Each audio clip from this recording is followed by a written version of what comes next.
Yeah. Hello everyone. Can you guys hear me?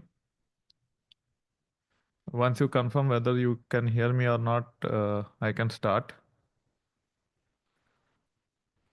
Hello. Can you guys hear me? Hello.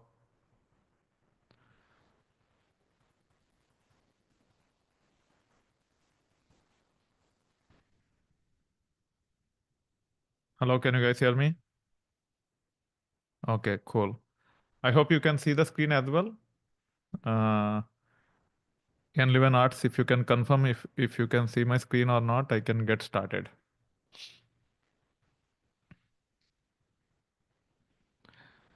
Let me also make sure I refresh. You can see the screen as well. Yeah.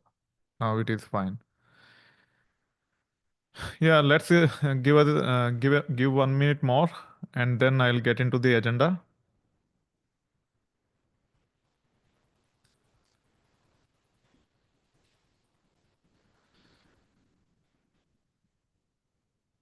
Yeah. So let's get started. Once again, thank you very much for expressing interest and joining this session. This is the second session. The link for the first session will also be provided as part of the description of this video. Feel free to go through that if you want to learn the details that are covered in the first session. Just to recap, as part of the first session, we have seen how to set up a Postgres database using GCP so that we can experiment all the key concepts which are covered as part of these workshops. Then we have gone to the details about understanding execution plans, indexing foreign key fields, indexing based on search patterns or searchability, and also how to deal with over-indexing and maintenance. These are the topics which are covered as part of the previous live session. It is available as part of the YouTube channel. We will provide the link in the description. You can go through it and you can learn those as well. Today we will start with the joins versus subqueries, and then we'll get into the details about table partitioning and partition pruning. Then we'll also talk about relevance of using appropriate data types. Many times this is overseen. It might not haunt you in the beginning. In the beginning, performance might be acceptable, but as the data scale, as the data volumes grow in the tables, even the minute nuances such as choosing right data types can become very important. So we'll be talking about using appropriate data types as well. Then we'll talk about optimizing ranking queries. Then we'll get into bulk loading strategies and also parallelism and concurrency in data processing. So these are the topics which we are going to cover. Again, all the material that is being covered here will be made available to you after this session, and you should be good to go. Now, before going to joins versus subqueries, I just wanted to emphasize about our channel. The channel is there for almost 12 years now, and there's a lot of content. If you are not subscribed to our channel yet, make sure to subscribe and go through the content. You will learn quite a lot around Python and data engineering. Also, if you like the content of this video at any point in time, make sure you click on the like button. And also, in case if you have any queries, you can use the comment section. Uh, yeah, also, you can provide the feedback using comment section. If you feel any of your friends or relatives get value out of these videos, make sure to share these videos with them as well. Now, now let's talk about the first scenario for today's session, which is nothing but joins versus subqueries. So this is fifth scenario when it comes to SQL performance tuning. Uh, Now, when it comes to subqueries, they're simpler to write and understand. Join adds one more layer of complexity. At the beginning, the joins can be complex for beginners, but as they gain more and more control over SQL, joins are a lot more intuitive compared to subqueries. One of the reasons why people end up with subqueries is because it is simpler to write and understand. However, when it comes to subqueries, they will cause multiple lookups into the tables that are included in the joins. Subqueries often performs poorly on large data sets. As data volumes grow, the performance when you use subqueries can go down significantly or deteriorate significantly. Also, when you use subqueries, if you look at the execution plans, the subqueries might not leverage the indexes. So even though there are indexes on the tables, it might not leverage, or the query might not leverage indexes when subqueries are used. That's where joins comes into play. Joins are highly efficient when it comes to large datasets. Also, when it comes to executing the queries, so if you use joins, joins typically avoids redundant data scans, which is quite possible with subqueries. Now let's go to the next slide. Let's take the example of finding all sales representatives who have completed at least one sale worth more than 30,000. Now let's recap our tables, right? So we have two tables. Let me move my PG admin here. If you wanted to practice hands-on, make sure your database is up and running. Again, as part of the previous video, I have covered about how to set up Postgres database in GCP so that you can experiment with all these things. I have even covered quite a lot of commands which will facilitate you to bring your Postgres database up before you run any of these queries. So in this case, in case if your Postgres database is not up and running, you should be able to use gcloud command and you can take it forward. So the gcloud command which you can use is nothing but this one. In case if your database is down, you can use this gcloud SQL, then instances. List is the command which will give details about all the instances, and you have to pass project like this. Then you should be able to see the details about the Postgres database, which is set up using GCP. As of now, status is in runnable, which means we should be able to run queries without any issues. In case if it is down and if you wanted to bring up, you have to use this command, gcloud SQL, then I think instances patch. Yeah, this is the command. After instances patch, you have to specify the instance name, which is nothing but perf demo instance, and then activation policy should be always, and you have to specify the project. If you use this command, it will make sure the database is brought up. Towards the end of the previous lecture, you might have shut down the instance and you might want to use the same instance. This is the command which you can use to bring up the instance in case if it is down. And this is the command which you can use to see the status. Okay, using these two commands, you should be in a position to make sure your database is up and running. Now, once the database is up and running, you can connect using pgadmin. Again, as part of the previous session, I have covered all these details. In case if you're not sure, you can go through that and you can take it forward. And you can see as part of this, there is a database called as performance tuning. In this, as part of the previous lecture, we have created multiple tables such as customer segments, customer sort items, and all. The important tables are nothing but Toyota sales and sales reps. And if you look at sales reps, we have all these columns: rep ID, first name, last name, email, region, hire date, and created yet. And when it comes to Toyota sales, we have these columns: sale ID, sale rep ID, so and so forth. Now, let's go back to the problem statement. It is very important for us to review the data model before attempting to run the query. The problem statement says find all sales representatives who have completed at least one sale worth more than 30,000. And when we issue or when we see these kind of problem statements, when we attempt to find sales representatives, we have to display names also. If you have to display names, you have to go to sales reps. If you wanted to compare against transaction amount or sale amount, you have to use Toyota sales. So in this case, you have to join Toyota sales and sales reps to come up with the query. However, if you wanted to use nested subqueries, this is how it will look like. Select first name, last name from sales reps, where rep ID in, select sale rep ID from Toyota sales, blah, blah, blah. If you run this query, you should be able to see the results.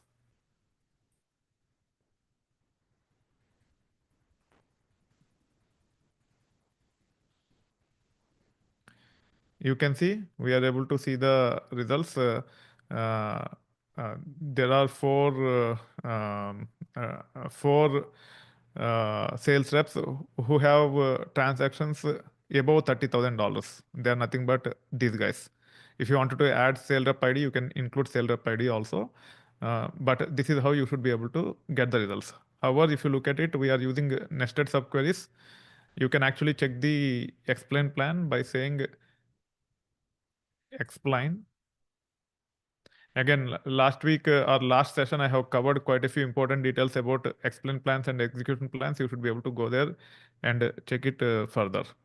You can see it is performing a nested loop and semi join, so and so forth, and the cost is approximately 5115.32. Now, this query can be written as a join like this. Before getting into the details, let's check the issues. Inner query may run multiple times. Here we are saying may run, not will run, which means sometimes it might not run multiple times, sometimes it might run multiple times. As the data volume grow, as I have mentioned to you earlier as well, the performance will degrade quite a bit, and it might not utilize indexes effectively. Even if there are indexes here, it might not use. Again, it might not. Many times it might use as well. Now, when it comes to writing the same query using join, this is how you can join. First, let's validate whether functionally it is same as before or not. Then we will actually look at the explain plan. Now I'm selecting this and running this. Okay, here it is showing a lot more.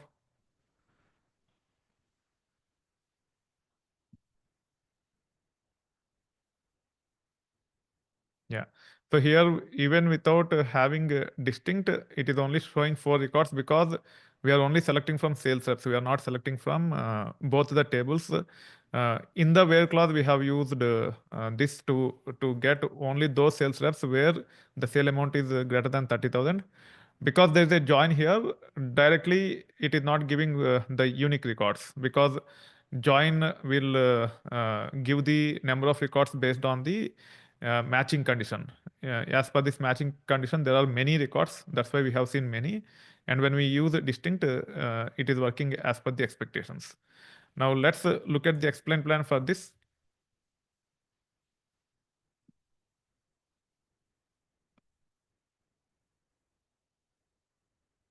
So this is how it look like.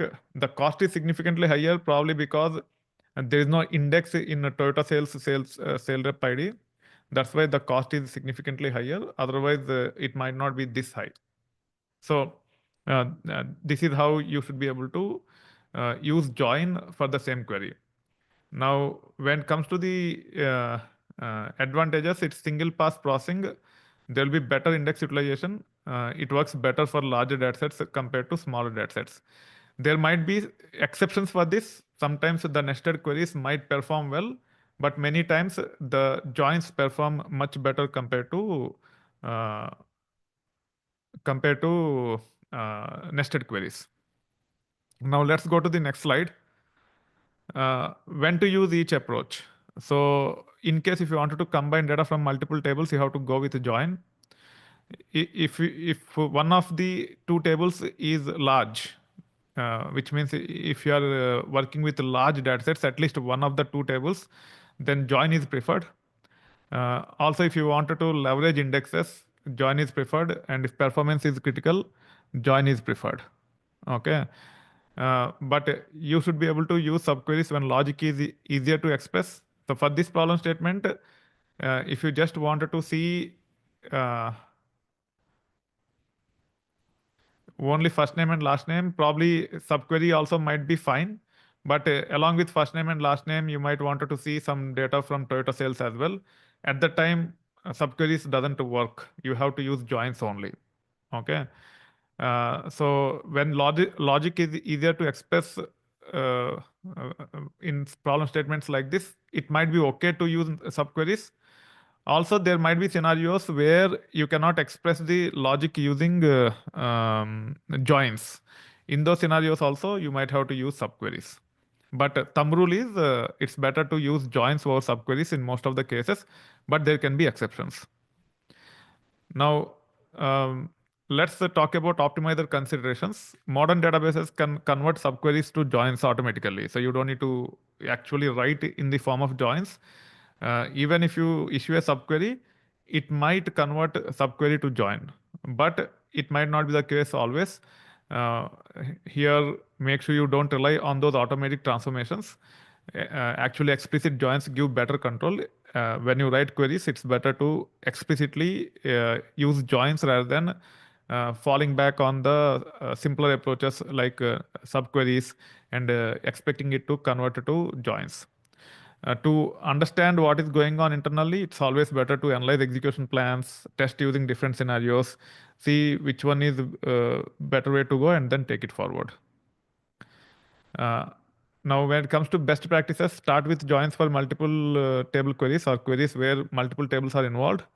Choose right join type. So there are several types of joins. We have inner join, we have left outer join or right outer join, we have full outer join. Based on the problem statement, we have to use appropriate join. Uh, when we use joins, especially between a parent table and a child table, the foreign key fields might not be indexed. It's better to index the foreign key fields so that the performance is good. Again, all these nuances are covered as part of the previous video. You can go through it and you can understand. Uh, Thumb rule is to ensure indexes exist on join columns, especially if you are joining bigger tables. It's always better to go through performance testing to see which is better. You can compare both approaches, nested loops or joins, and see which one is giving you better results by doing enough performance testing. However, when it comes to performance testing, it is important for you to use realistic data volumes. Many times, one of the common pattern which I have observed where we don't see good results is people just use 1,000 records and analyze the performance, and then when they get into production, there might be millions of records, and you will see a lot of surprises. So when you actually compare two approaches, you have to use realistic data volumes so that the performance metrics are reliable. Also, instead of looking at only execution time, you also should measure CPU and I/O. These actually give you better insights about the performance of queries. So these are some of the best practices which you are supposed to follow when it comes to writing queries, especially between nested subqueries versus joins. Here are some of the common anti-patterns. People end up using exist clause like this, and they end up using nested subquery like this, which might not be efficient all the time. It might be better to write a query like this. So instead of having exists or not in with nested subquery, this is nested subquery join. Instead of doing this, it is better to write query like this. Uh, Now, uh, also try to avoid multiple nested subqueries. In this case, if you see, we are trying to get first name and last name where the sale amount is greater than average sale amount. Okay, now let me copy this. So here we are not comparing against 30,000, we are comparing against average sale amount. Let's see how many people are making transactions above average sale amount. These many people are there. Let's also review the explain plan. This is a very important query, advanced but very important. These are the type of queries where you can see the real improvements. Now I am looking at the explain plan, and you can see the explain plan. The cost is 4,914 to 10,033.89, and you can see quite a few other important details also. And you can see there's a full table scan on Toyota underscore sales. Now, if you wanted to come up with this query without using nested queries, this is how it will be. Here I have used joins and CTE. So first I am computing average sales using analytic functions. You can see here as part of OR I am not passing anything because I am trying to get average sales or average sale amount based on all the transactions happened. And here it is considered as overall average. So this is the CTE name, and I'm joining CTE with sales reps, and I'm comparing for those sale amounts which are greater than overall average. First, let's run it and see the results. It should return only 4 records. You can see the 4 records. Now let's look at the explain plan.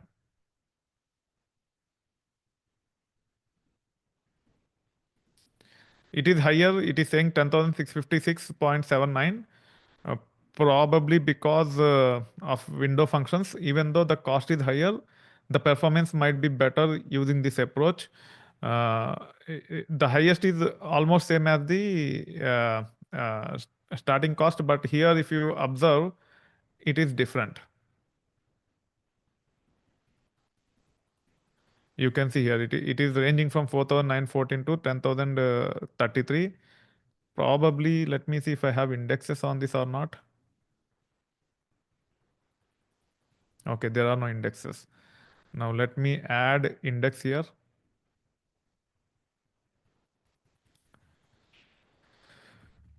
Create index Toyota sales IDX on Toyota sales uh, sale rep ID.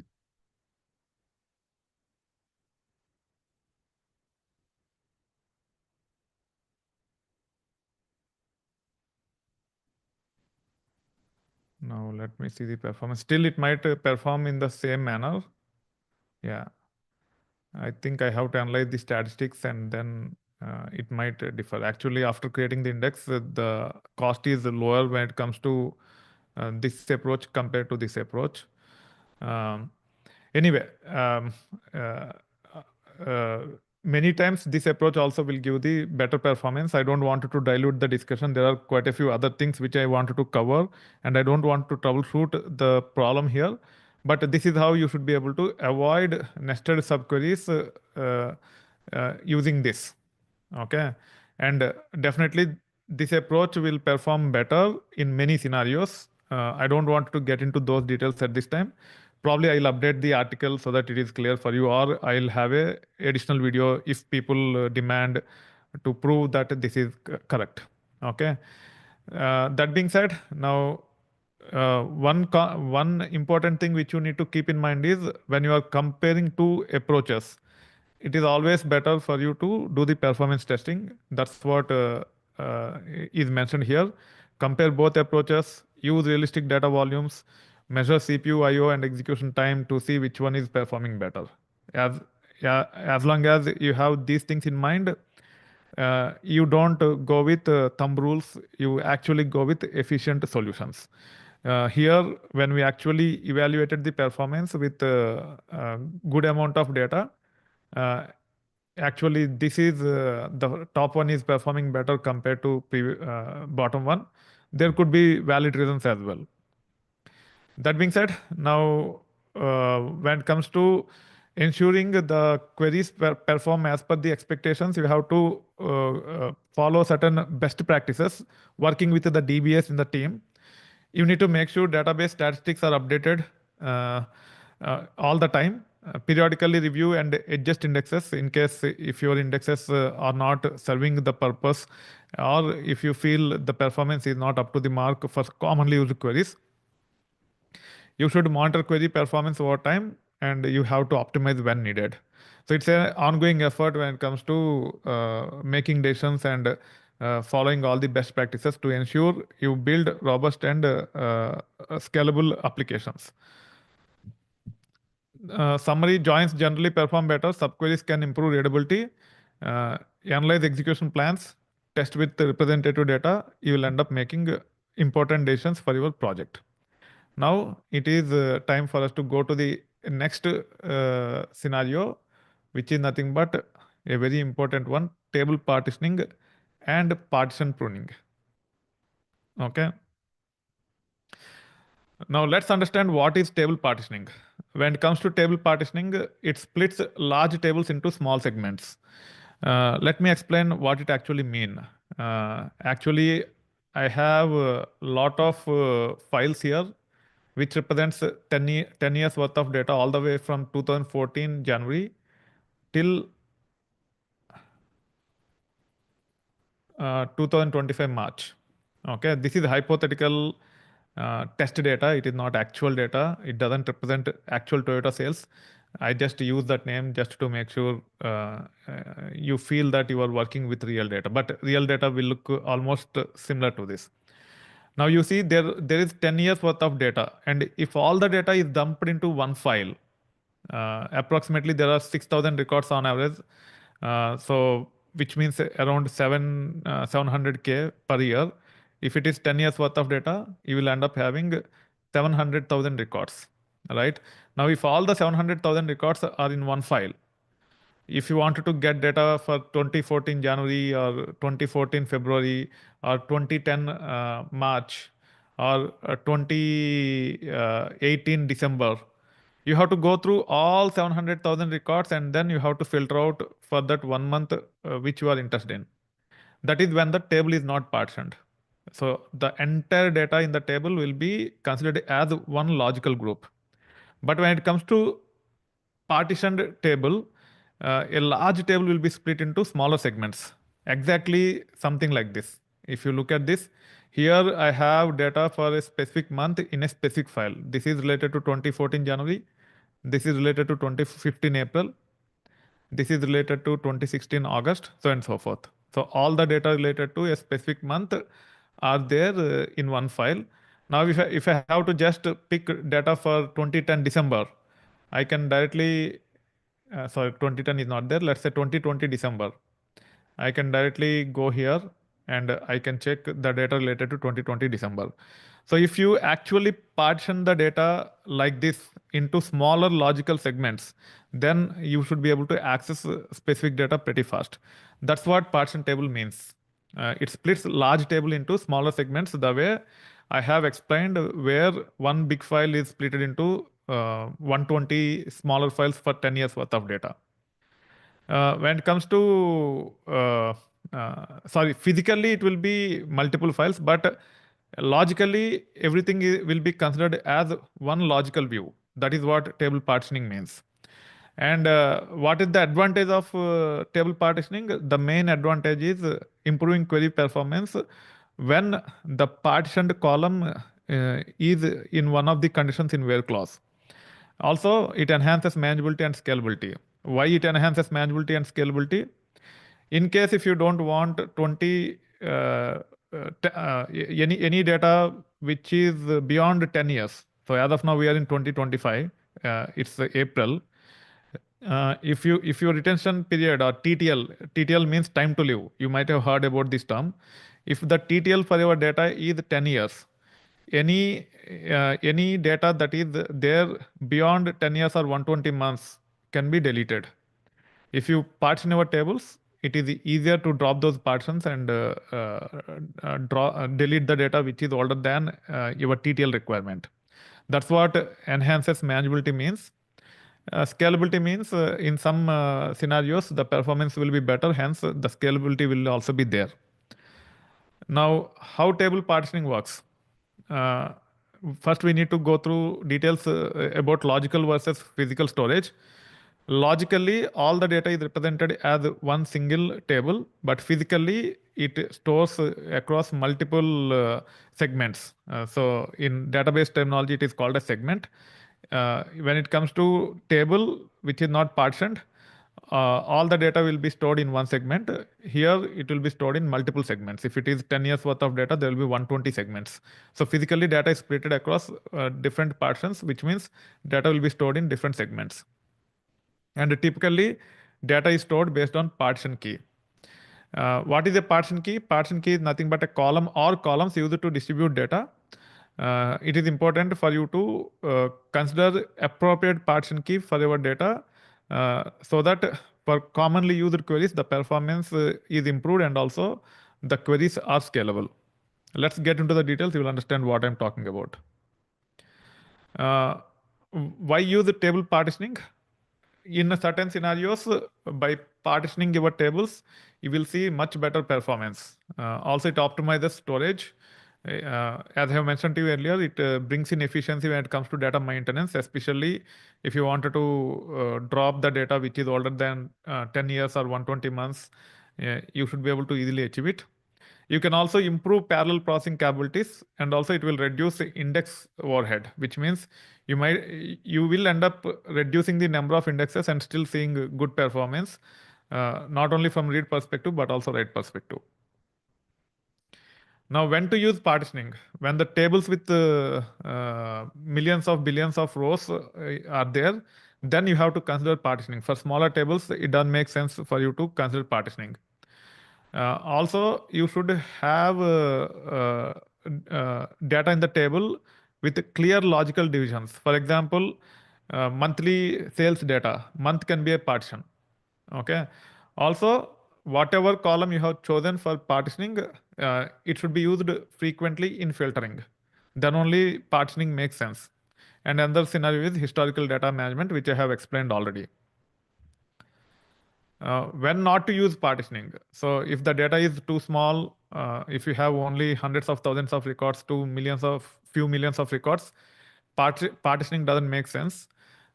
If your queries are not filtering by partition key, even then partitioning doesn't make sense. Uh, when it comes to read heavy workloads without maintenance needs, even then partitioning doesn't make any sense.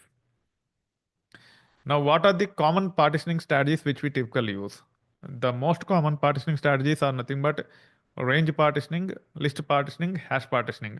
Out of these three, also range partitioning is widely used. We'll see examples as well. Here I am going with Postgres syntax. You can apply this against any standard database. All standard databases support partitioning.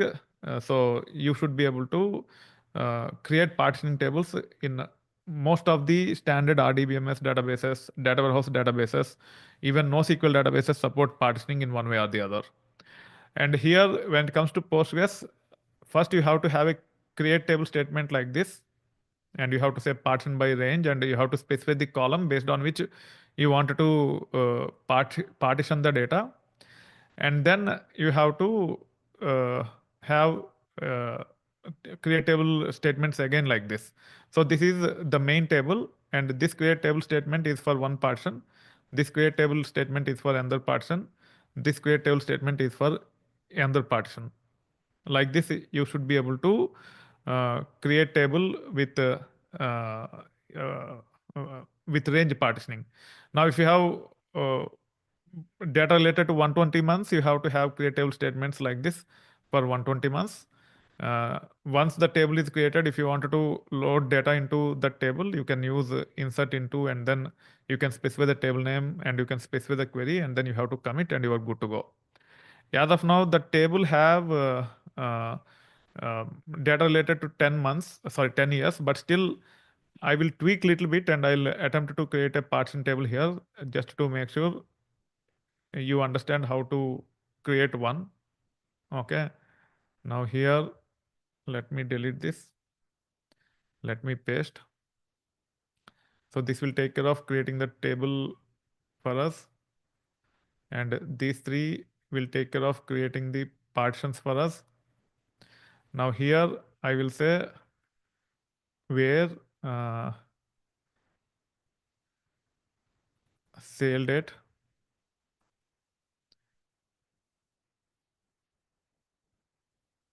greater than or equal to 2024 10/01. I'm only creating or I'm only populating for 3 months. Sale date less than 2024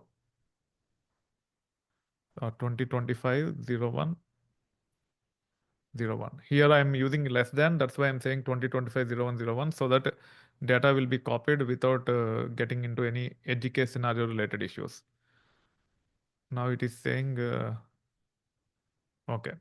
The reason why it is saying insert zero records is as of now the table doesn't have data for all 120 months. Let me fix this real quick. You will also understand how to improve the performance when we have too many files, if we have to copy data into the database table. Okay, now let me say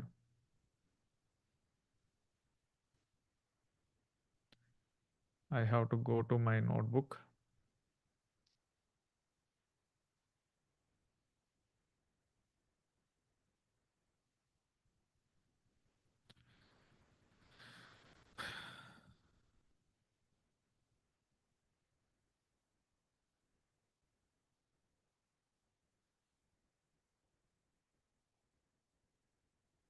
Here I am trying to copy data for all months.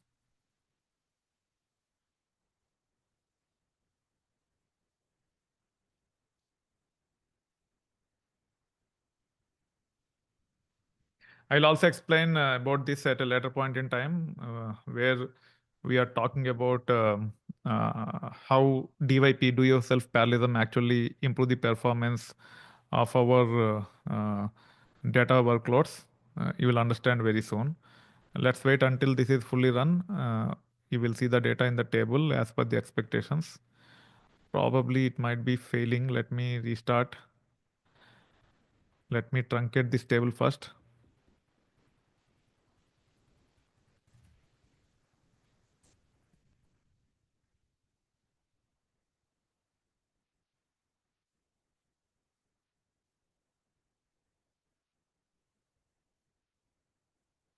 Because already we have data in the table, it might be failing with unique constraint issues. Now you see data is loading. So it will just take a minute or so. Once it is fully loaded, then I will run the insert statement again, and then we'll take it forward. While it is running, just wanted to reiterate, in case if you like the content in the video, make sure to click on the like button. Also feel free to share with your friends and colleagues to ensure they also gain some knowledge around performance tuning. These techniques are quite useful even to face interviews. In interviews, you can easily cover your performance tuning abilities by doing some prototypes or even by implementing as part of your real projects. That being said, if you haven't subscribed to our channel yet, make sure to subscribe so that you are notified whenever we publish content like this. We are not only focused on Python and data engineering, we'll also publish a lot of content around AI, how to build RAG-based applications, LLM, all the AI tools which are gaining momentum. We'll cover those details as well. That being said, now it is run. Let me go here. We stopped here. Where now let's go back and attempt to populate data in the table. Let's see how many records we have in Toyota sales partitioned.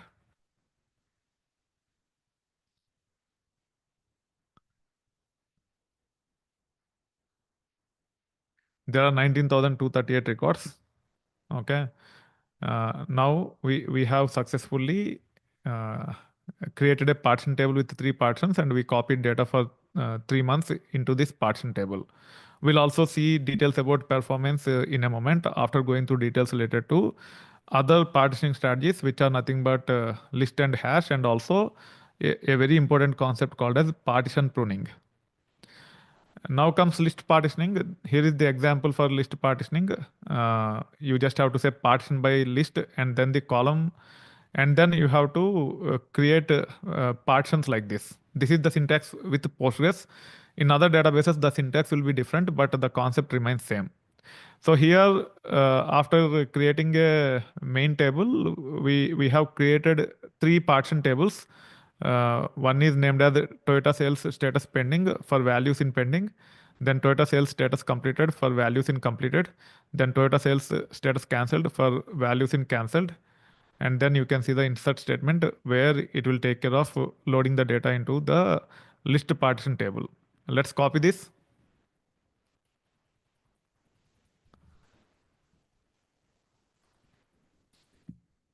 Let me open one more query editor here.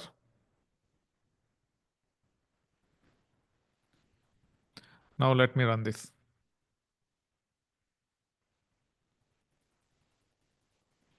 You see it have ran successfully. Let me say select count of star from Toyota sales list partitioned. You can see it have 864,191 records. which means the entire data is copied into the table. Now let's get into the next slide. This is an example related to hash partitioning. You just have to say partition by and the field which you want to use for hash partitioning. And then you have to specify modulus and reminder like this. And for each reminder, you have to create a separate hash partition table when it comes to Postgres. So here you will be seeing actual four create table statements. One for hash 0, second one for hash 1, third one for hash 2, fourth one for hash 3. So based on the modulus here, you have to specify the number of create table statements. I'm not going to create hash partition table. Just wanted to show an example.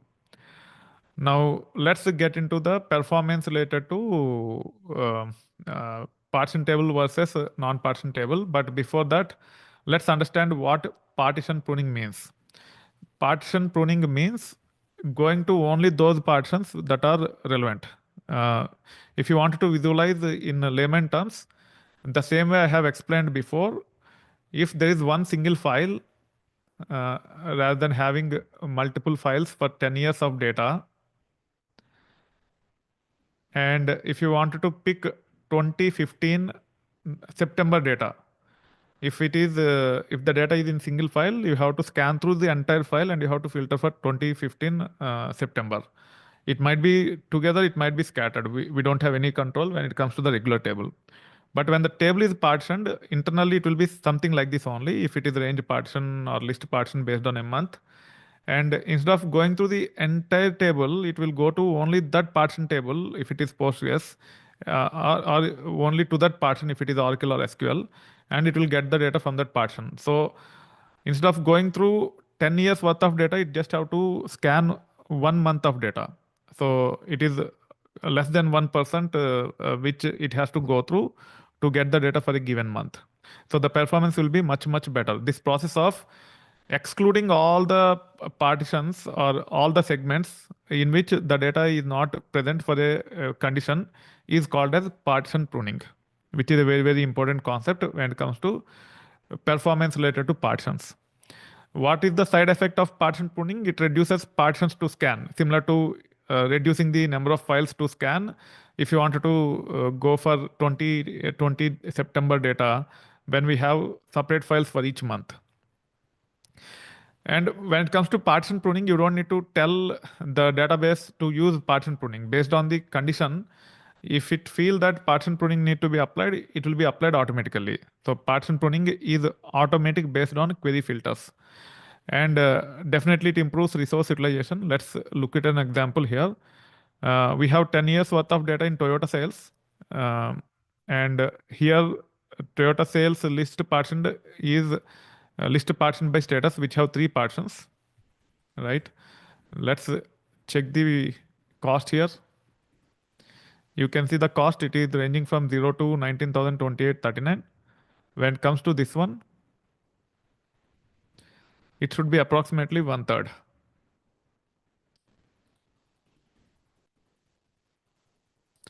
It is saying 0 to 18,034. Let me see this one.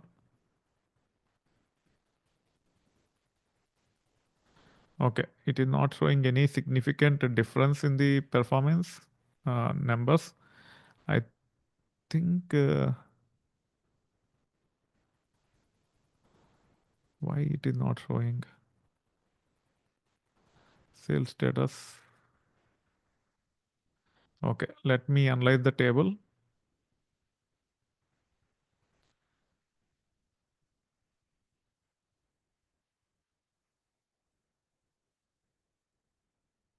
I hope syntax is correct. No, syntax is not correct. I have to Google.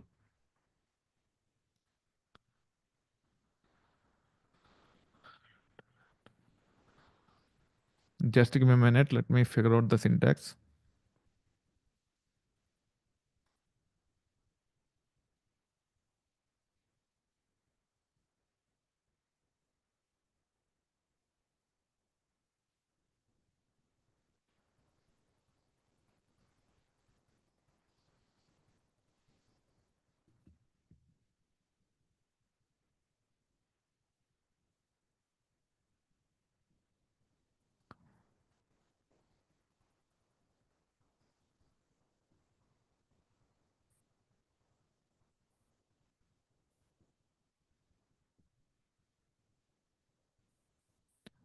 Okay, analyze the option, table and columns.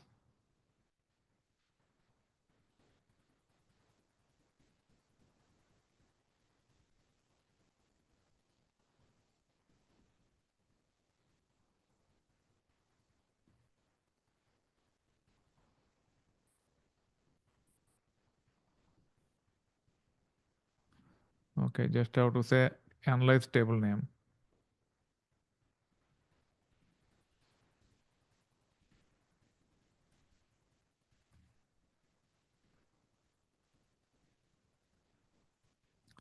Now let me see.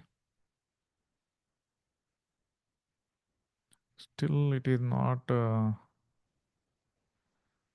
Toyota sales list partitioned. Okay, let me see. Drop table.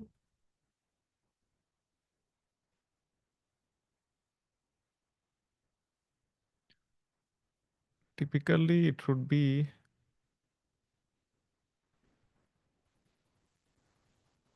the performance should be better in this case.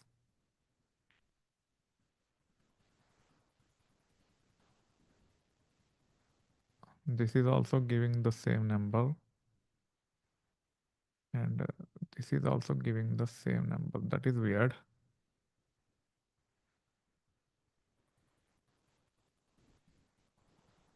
Yeah, it is going to the right table only. Anyway, I don't know why it is giving the same result. Let me actually do this instead of using this uh, Toyota sales list partitioned. Let me go with Toyota sales partitioned. Now let me say explain, select star from Toyota sales partitioned, where, okay, sale date greater than or equal to, yeah, this one will also be not accurate. It is because we have 10 years worth of the data in the main table, and this one have only 3 partitions data. But still, let's see.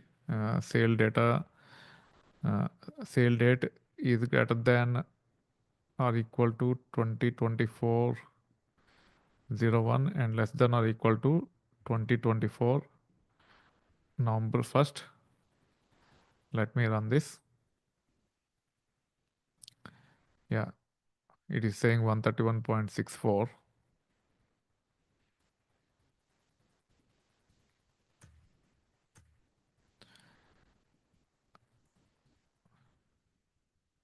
But I can't rely on this number because this have only data related to 3 months, whereas this one have 10 months. And it is saying 15,273 at the maximum cost. And this one is saying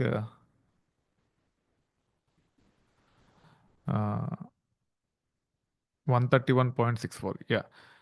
Uh, because this have only 3 months of data, right? So we are not 100% sure. What I will do is I'll truncate the Toyota sales table.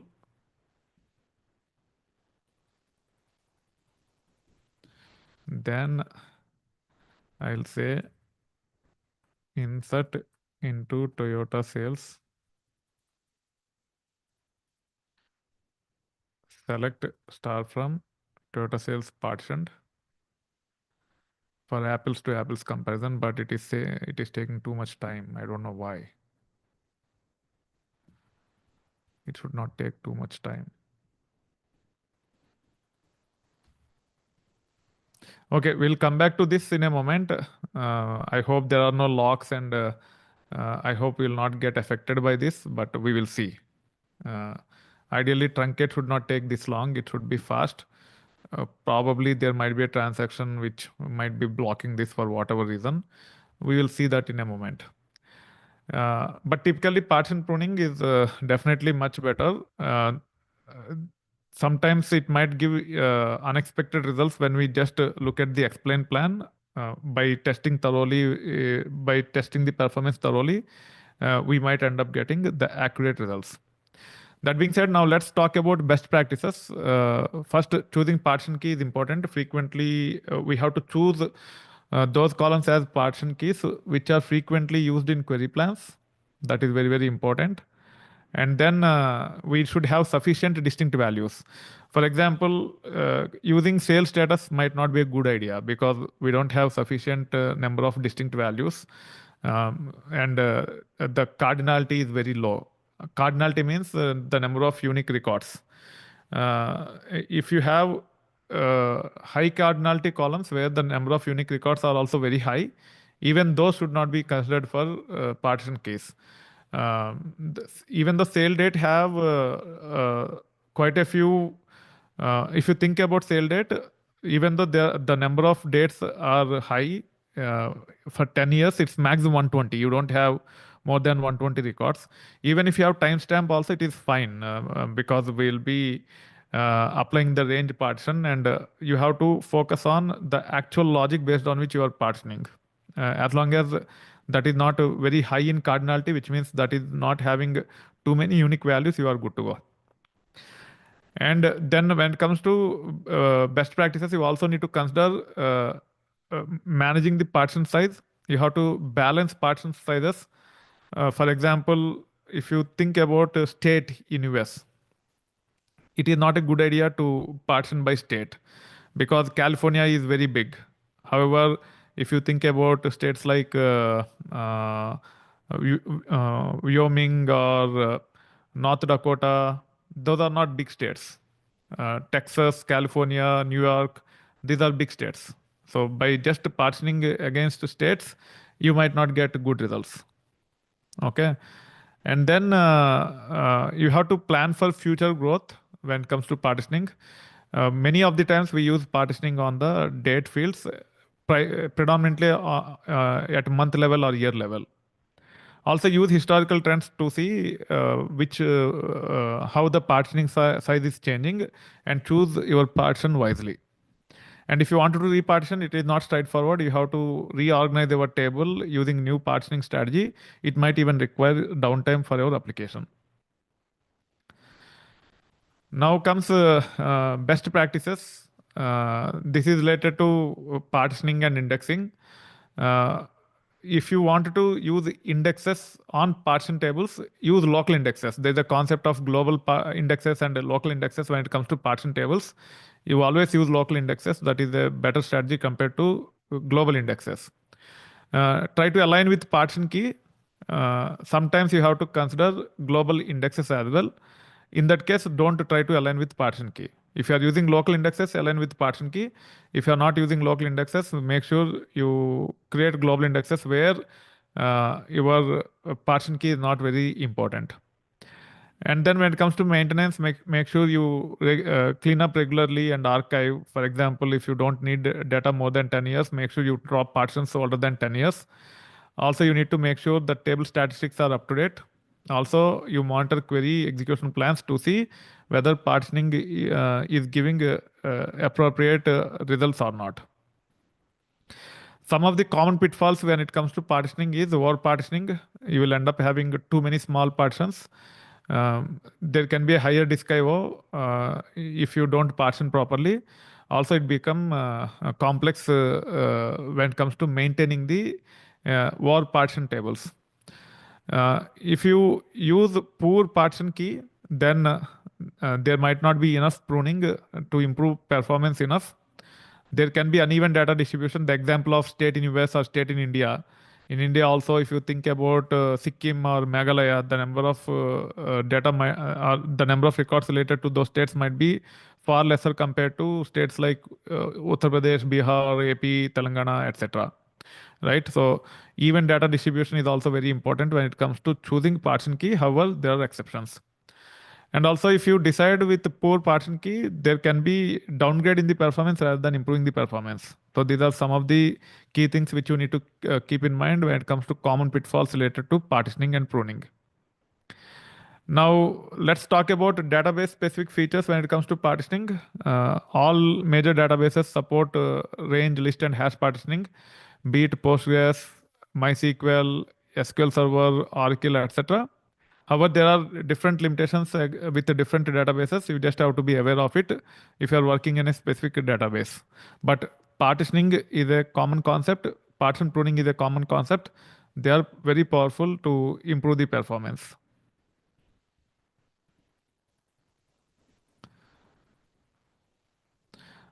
Now let's go to the summary. Whatever we have covered in this important topic, you should choose partitioning for large datasets. You have to choose right strategy when it comes to partitioning.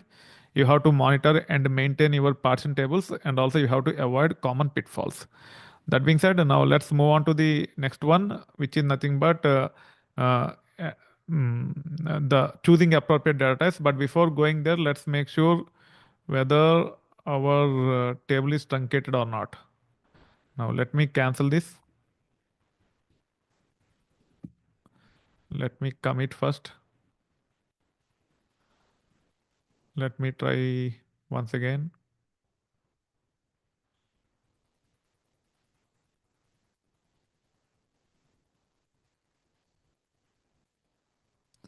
I don't know why it is not truncating the table. Truncating the table is pretty fast usually.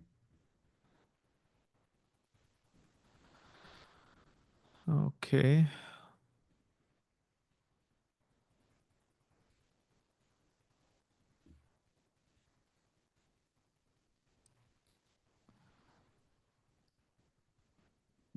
Okay, let me reconnect. Disconnect from the server. Now let's reconnect. Now let's make sure commit is successful. Now table is truncated. I don't know why it didn't truncate earlier, but now it is truncated. Now let me run this. Yeah. Now let's try against Toyota sales. You can see the cost here. It is 498.68 at max. Now let's check this out. Now it is only 131.64. So even with three partitions, this is better compared to this one. Now Toyota sales also have only 3 months of data, hence it is comparable. Let's validate that also first. You can see we have 19,238 records in Toyota sales partitioned. Let me also say select counter star from Toyota sales. Even this one have 19,238. Now, if you look at the explained plan for the October month from Toyota sales, the cost is 498.68. It is doing full table scan on Toyota sales. And when it comes to partition table, the cost is 131.64, and it is only scanning one of the partitions in the main table, Toyota sales partition. You can see that performance is better. Okay. So that being said, now let's go on to the next topic, which is nothing but using appropriate data types. Now, why data types matter? Here are some of the impact areas. First one is storage efficiency. If you don't choose appropriate data type, you will be wasting a lot of storage in the database. The second impact is query performance. If you don't use appropriate data type for certain columns, the query performance will be poor. Also, memory utilization. Yeah, choosing inappropriate data types can impact storage. Whenever the queries are executing, the data from the storage has to be copied to memory. So even memory utilization will be unnecessarily over if you don't use appropriate data types. Also, your indexes might not be used effectively if you don't use appropriate data types. Some of the consequences of poor choices are nothing but excessive storage usage and slower query performance. Hence, choosing appropriate data types is very, very important. Uh, this is this is advanced topic, and you don't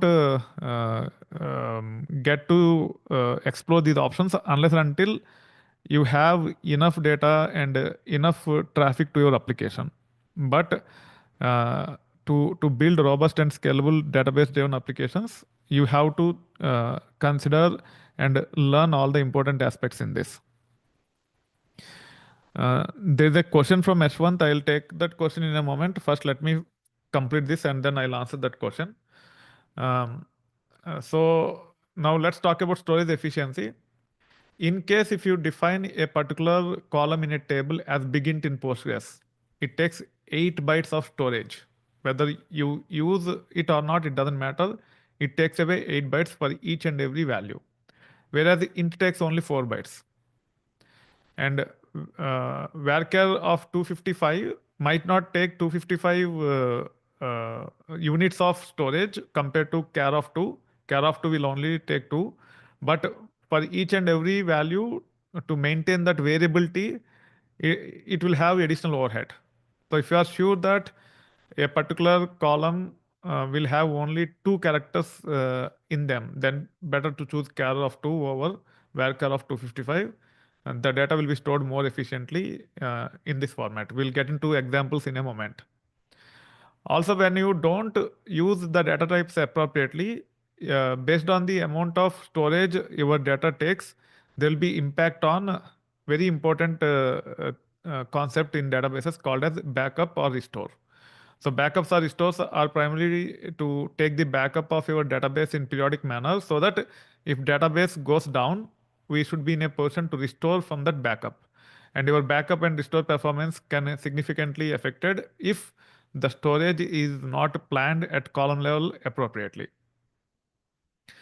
So what is the impact of this? If you don't use the appropriate data types, you will be having wasted space, unnecessarily larger data sizes.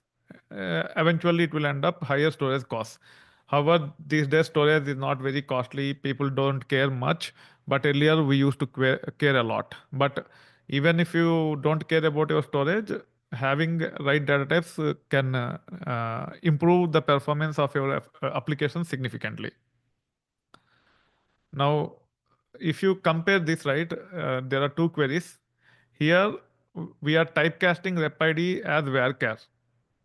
For some reason, let's say whatever you have on the right side is varchar, and we are typecasting the left one also varchar. Uh, Sorry, that is not the case. Sometimes what happens is we don't explicitly specify like this, but when we pass on the data from the application, on one side you might end up having a different data type than actual data. So in this case, let's assume this is coming from outside as varchar, and even though your sale rep ID is integer, internally it will typecast, and it might end up giving you poor performance. So it is called as implicit typecasting. So it's always better to use same data type for both the columns which are used in the queries. When I say both the columns, both the sides in the condition, whatever columns are used, though their data type should match. So in this case, this is better when it comes to performance compared to this, because here both of them are considered as same type. Now, when it comes to storing the data, customer ID, if you feel it doesn't go, if you feel there won't be billions of customers for your application, it's better to use integer for customer ID than begint. Order ID, typically for large scale e-commerce platforms, you will have a lot of orders. Probably begint might be ideal, but again, if it is a niche e-commerce platform, and if you foresee that the data volumes are not very big, then probably you should consider integer for order ID. So considering a small to mid-size e-commerce platform, for order ID and customer ID, it is better to define integer types than begint. Now, there are 3 types of integers. One is small int, second one is int, the third one is begint. Small int is 2 bytes in size, integer is 4 bytes, and begint is 8 bytes. Small integer can capture up to 32,767 rows. Integer can capture up to 2 billion rows. Begint can capture beyond 2 billion rows, up to very high number. Don't use begint unless and until it is absolutely necessary. For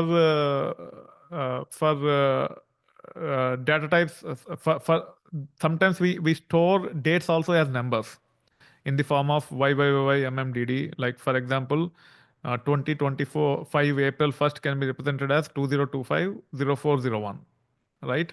Which can be a number. And uh,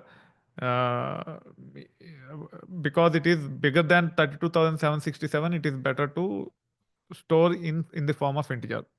Sometimes you just wanted to store year and month, like 2025 01, 2025 02. Even then, I think we have to consider int only because the number is bigger than 32,767. But if you wanted to store only year, sometimes we just wanted to store year in one column. And years are maximum 4 digits as of now until we cross 10,000. So it is better to use small int for year than integer. That way, it will use lesser storage for year column. Same is the case with um, uh, month. Sometimes we just want to store month. In data warehouse, we will have a month field, which is 2 digit month, 1 or 2 digit month. Even day, it can be at max 31. For those, it's better to use small int than int, right? So depending upon the need, use appropriate integer type. Don't go with int or big int blindly. Especially don't use big int unless and until it is absolutely necessary. Now, when it comes to string type misuse, for example, status, you typically have active, inactive, or complete, cancelled, pending, right?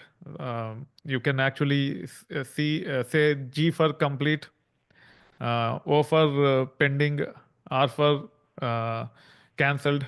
Uh, I'm following the color coding, R for red for cancelled, G for complete, and uh, O for uh, which is nothing but orange or amber for pending, right? So in those scenarios, you can just use char of 1. There is no point in using varchar of 10 or 255 because varchars have little bit of additional overhead along with the data to maintain that variability, yeah, while storing the data. Yeah, when it comes to country codes also, ISO country codes means 2 character country codes like US, IN for India, US for USA, uh, UK for United Kingdoms and so forth. As we know that there will be only 2 characters in country code, it's better to use char of 2. If you wanted to store months in 3 characters, then char of 3, like JN for January, FEB for February, so on and so forth. Uh, Then comes the data time storage. People end up choosing varchar of 30 when they wanted to store timestamp. It is better to use timestamp rather than varchar. Now, choose smallest suitable type when it comes to best practices, and also you need to maintain consistency. As part of choosing smallest suitable type, use int instead of big int wherever it is applicable. Use char instead of varchar for fixed length, like status, country codes, etc. Use the appropriate decimal precisions. For example, if it is currency, probably you have to say 10 comma 2 or 12 comma 2 for 2 decimal points. So those are the things which you need to consider. Also, you need to maintain consistency. For example, if you have primary and foreign key fields, it's better to use same data types. That way, there won't be any issues when it comes to execution of the queries by the underlying database technology. Avoid type mismatches in joins. Also, use consistent types across the tables. Here are more best practices. Here we are talking about storing data correctly and string storage. So use int or decimal for numeric data. Use data or timestamp for dates. Use appropriate string types. Uh, when it comes to string storage, use varchar of n instead of varchar of 255. Don't just go with 255 for everything. You just specify the number based on your requirement. For example, if the names don't go beyond 50, you might have to use varchar of 50. Use text sparingly. Most of the databases support text, and internally it use fixed length for each and every value, which is not correct. So make sure you use text sparingly. Use char for fixed length values such as status, country code, etc., which we have spoken already. Now, how to monitor the data types, especially from the performance perspective, you should be able to run explain plans like this. You can also get the storage usage of a given table using queries like this. Uh, Here are some of the common issues to monitor. You have to focus on data type mismatches in joins, oversized columns, unnecessary type conversions in queries, and also storage inefficiencies. Again, it is all up to the columns, and the values which you are going to store will determine whether the columns are oversized or there is any storage inefficiency. So you really need to understand your data to make wise decisions. Now let's close with summary. Choose smallest appropriate type, maintain consistency across the tables, try to avoid implicit conversions. Always it's better for us to monitor and optimize at regular intervals. Now it is time for us to go on to the next lecture. But before going on to the next lecture, let me take this question from Ashwant. I am considering shifting from RPA to Snowflake and would love your insights. How is the career look and is Snowflake alone enough or should I learn more for a smoother transition? So I don't know how much familiar you are about with respect to AI. We'll be coming up with a lot of content on AI. I would highly recommend you to follow our channel and learn more about AI. That being said, the answer is in that statement itself. More than Snowflake or any particular database, you should be AI empowered developer very soon. If not immediately, within a year, things will change drastically. In my opinion, Snowflake is not a big enough technology to have a successful career. You have to be familiar about Python, SQL, uh, at least one major cloud platform such as AWS, Azure, and GCP. Then probably Snowflake might be relevant. In place of Snowflake, some other data warehouse might be relevant. For example, I am giving an example here. When it comes to AWS, either the customers go with AWS native services. When I say AWS native services, they use Redshift for data warehouse. They use EMR for big data workloads. Like that, there are quite a few tools or services they end up using. So Snowflake is an alternative for Redshift when I see the things from the cloud platform's perspective. So if you are a senior enough engineer, it is better you to have reasonably good knowledge about the overall cloud platform. In that, if Snowflake fits in, you can focus on Snowflake, or you might have to focus on Databricks or underlying cloud platforms distributed data warehouse. I hope I answer I hope I answer your question, Ashwant. Feel free to reach out to us at support@itverse.com in case of any questions, or even feel free to post in comments. Our team will follow up with you and take it forward. Okay. So that being said, now the next topic is optimizing ranking queries. Before getting into optimizing ranking queries, which is another advanced topic when it comes to performance tuning, just wanted to solicit your support. In case if you like the content in the video, feel free to click on the like button. Make sure to share with your friends, and also feel free to provide feedback using comment section. Now let's get into optimizing ranking queries. Uh, One of the common ranking scenario is top n. I want to get top n sales. Uh, okay. Uh, in this case, top 5 sales. This is how you should be able to come up with. However, this is inefficient. This is little bit more efficient, but this have its own disadvantages. For example, if the sale amount is duplicate, then it will always give only 5, but you might want to see uh, all those top 5 sale amounts. There might be 10 top 5 sale amounts. For example, there might be sale amount 10,000, then 320,000, then 230,000, then 40,000, so on and so forth, right?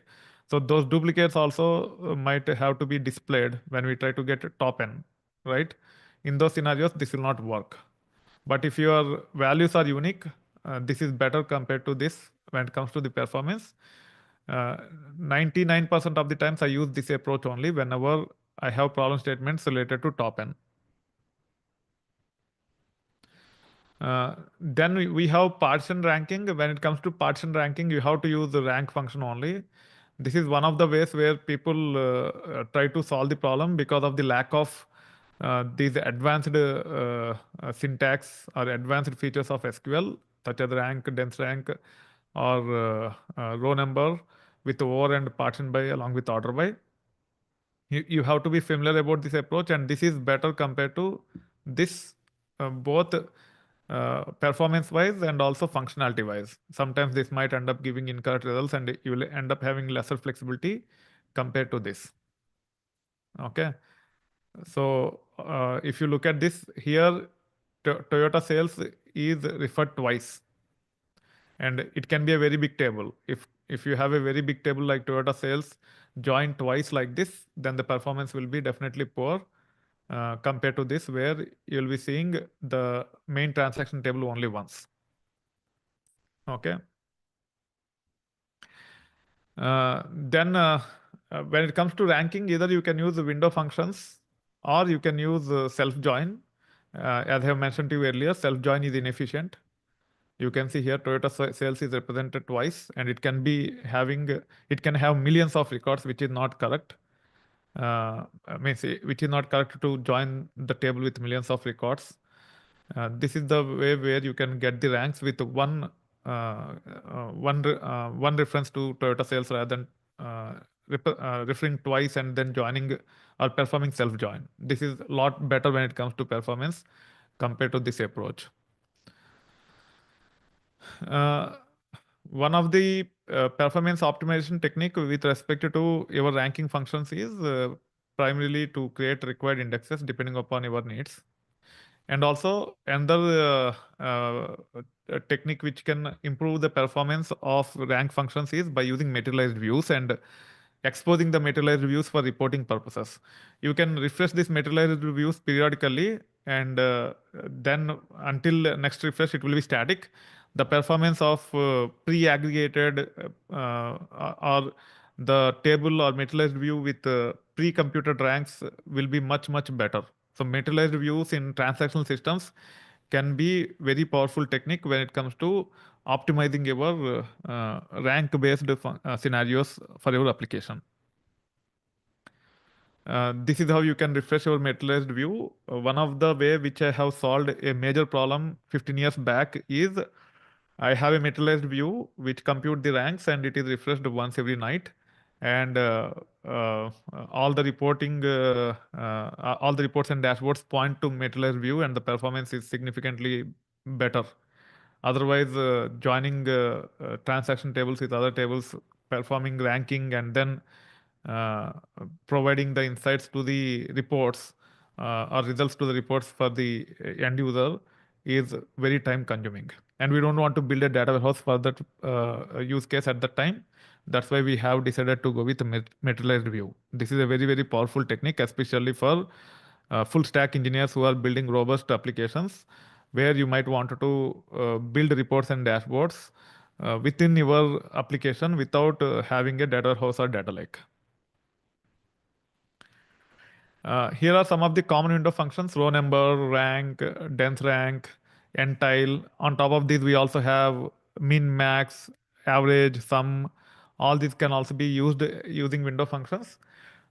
Typically, min, max, average, sum only have partition by after order after over, whereas row number, rank, dense rank, and entile will not only have partition by clause, they also have the order by clause, so that you can compute the ranks. Again, if you wanted to learn SQL, we have the courses in our YouTube channel and also in Udemy. Feel free to reach out to us, and we will cover all the important syntax and semantics with respect to all these functionality, all these functions with right examples. But for now, I'm more focused on performance tuning, which is a advanced topic. Hence, I'm not getting into too many details with respect to syntax and semantics of these functions. Now, here are the best practices when it comes to ranking or windowing functions. For unique positions, you can use row number. I don't use row number that often when it comes to top N queries. Either I use rank or dense rank. Rank if you wanted to skip the ranks, so if there are ties within the ranks, then we use rank. If ties should not be skipped, then we use dense rank. Dense rank is the one which I use more frequently compared to rank. Uh, and then this is about choosing appropriate window function. We also have the best practices to optimize data access. Use indices matching order by and partition by. That way the performance is better. Consider materialized views for semi-static data. It is a very powerful technique to serve the reports and dashboards using transactional systems where you will build your materialized views once in a while and support your reports and dashboards. And then finally, partition large tables so that the performance is better. So partitioning with indexing can help you improve your rank function significantly, or performance of rank-based queries significantly. Now let's talk about query structure best practices. Always try to filter first. For example, let's say you want to get top 3 sales representatives for the month of 2024 October. It is better to have the filter first, then filtering at the last. I'll come up with an example so that you understand what I'm talking about here. Use partition by for group ranking. So in this case, if you wanted to rank based on groups, use partition by. Otherwise, you don't need to use partition by. You have to just use order by. Avoid unnecessary self joins and leverage window functions. These are the two important statements when it comes to coming up with query for ranking. Now, let's go here. We are talking about Toyota sales, and I want to get top 3. I think I might already have example. Let me see. Yeah. No, I don't have the example. So let me come up with an example. So here I wanted to get top 3 sales reps using dense rank function. Okay. And I wanted to get top 3 uh, for the month of 2024 October. So the query will be like this. Select star from Toyota sales where sale date greater than or equal to 2024 October 1st and sale date less than 2024 November 1st. So here we got the data as per the expectations. Now we have to add ranks, right? Now let me say ts dot star, then dense rank over order by. Because I am getting top 3 within a given month, I am saying only order by. I'm not using partition by. If I wanted to get top 3 for each day within a month, then I have to use partition by as well. Now I can say order by, then sale amount descending, because ranks are assigned based on the descending order of sale amount. Otherwise, top ranked person will have the least sale amount, which is not correct, right? And here I have to use the sum of sale amount because for each okay,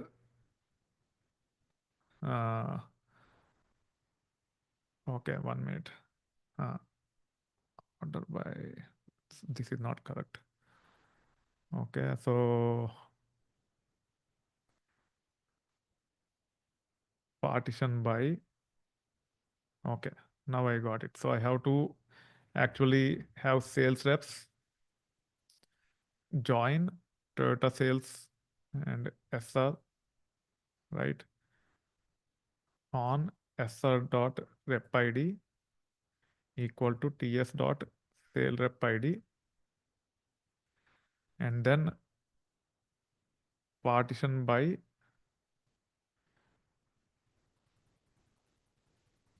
SR dot rep ID, and I'll be getting the sale amount. I don't know whether this will work or not, but let me see. If at all it has to be fixed, I'll fix.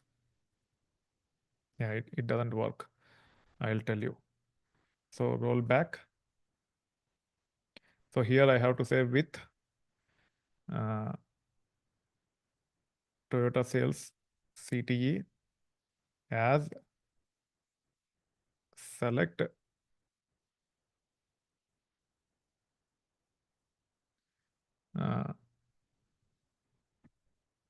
sale rep ID, comma, sum of sale amount as sale amount from Toyota sales,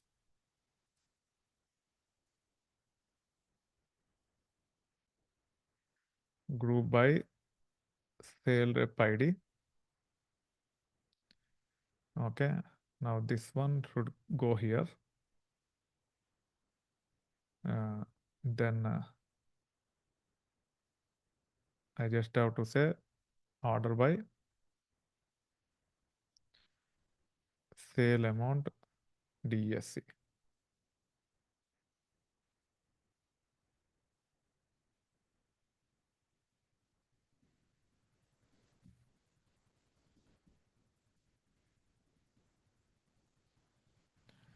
Okay, where sale date?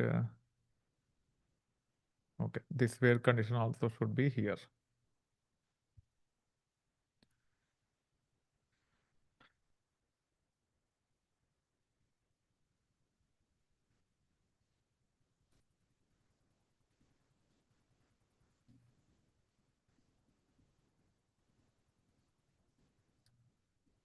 Yeah. Now you see sale rep ID with the 3 have the highest amount of sales. Here I have to use ts dot star and also sr dot star so that I get the data related to sales reps also. Let me get first name, comma, last name. Now it should give the results as per the expectations. Now you got the ranks. Now if you observe here, here itself we are filtering the data and then we are computing the rank here. That is what it means actually when it comes to this statement. First filter first and rank second. So in this case, as we are interested in only for 2024 October, we are filtering the data and we are computing the sale total sale amount by sale rep for that month. And then we are computing the rank. It doesn't make sense to rank first and then filter next. Now, sometimes we just wanted to get top 3 or top 5. In that case, again, we have to nest this query or we have to use a CTE and then we have to take it forward. So in this case, you can say select star from, then you have to nest this like this. Then you have to say where, uh, let me give the alias as RNK less than or equal to 5. I'll also tell why we have to do this, why we have to nest and all. Again, it failed. Let me see. Yeah, here I have to provide alias. Let me say Q. Yeah, now you see we got only 5 records. Why 4? We should get more than 4. RNK.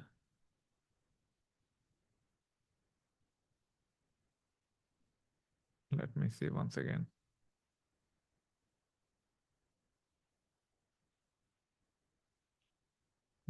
One minute.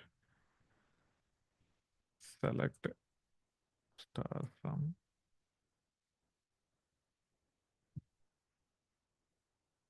It seems there's data quality issue in mine. There are only 4 records in sales reps for whatever reason. That's why it is giving incorrect results. It is only showing 4. Okay. Otherwise, it would have given more than 4. In this case, let me say less than or equal to 3.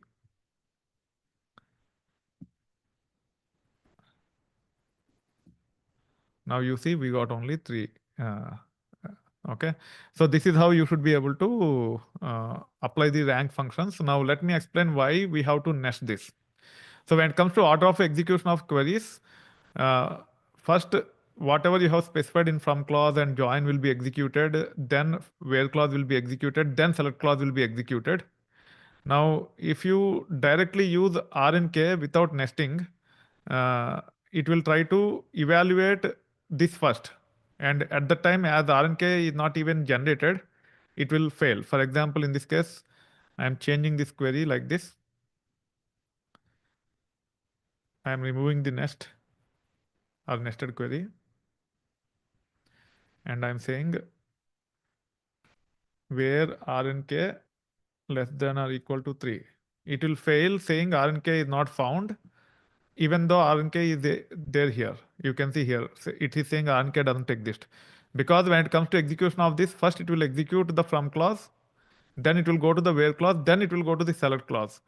By the time it went to where clause to execute, RNK is not evaluated, hence it is saying RNK doesn't exist even though we have RNK here. But when we nest, it will work without any issues. You can see here. So from clause will be executed first. As part of the from clause, RNK is computed. Then in the outer query, we are saying select star from then this nested query where RNK less than or equal to 3. Here it will work without any issues. Okay. So it is very important for you to understand these aspects when it comes to ranking. Then comes performance monitoring. You can always use explain plans to see the performance of a query based on the cost and all. And here are some of the common anti-patterns. We end up using unnecessary subqueries most of the time. However, even though this is better, I end up using this only because when there are duplicates and all, this doesn't work functionally.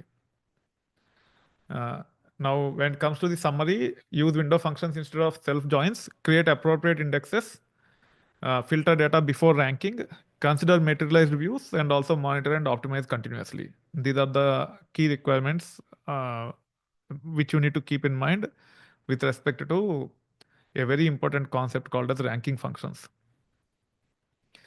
What are the key takeaways? Window functions are more efficient. Proper indexing is crucial. Filter before ranking. I think this is just the reiteration of whatever we have covered. Now let's move on to the next topic, which is nothing but bulk loading strategies.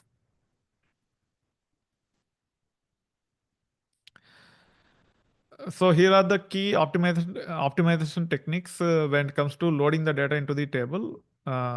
So you can insert a single record at a time. You can insert multiple records at a time as well. However, using this approach is inefficient. For example, if you have 10,000 records, having 10,000 insert statements will execute one insert at a time, and each record will be committed. Commit have a significant amount of overhead, and it takes a lot of overhead issuing commands like this.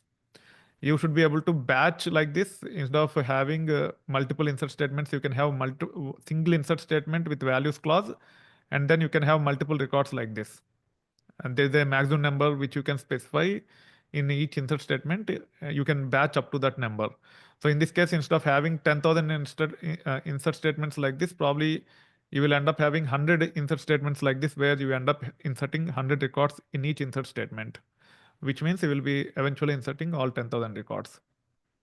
So this is much better when it comes to performance compared to this, both number of transactions wise and also number of insert statements that are supposed to be executed. Then comes bulk loading commands. All standard databases have command to load the data into the table. You can have a copy statement like this to copy the data from a table, copy the data into a table from a CSV. This is the Postgres syntax. Instead of we writing the code, it will be able to load the data directly into the table. If it is MySQL, you have to follow this syntax. You have to use load data in file, and then you have to take it forward.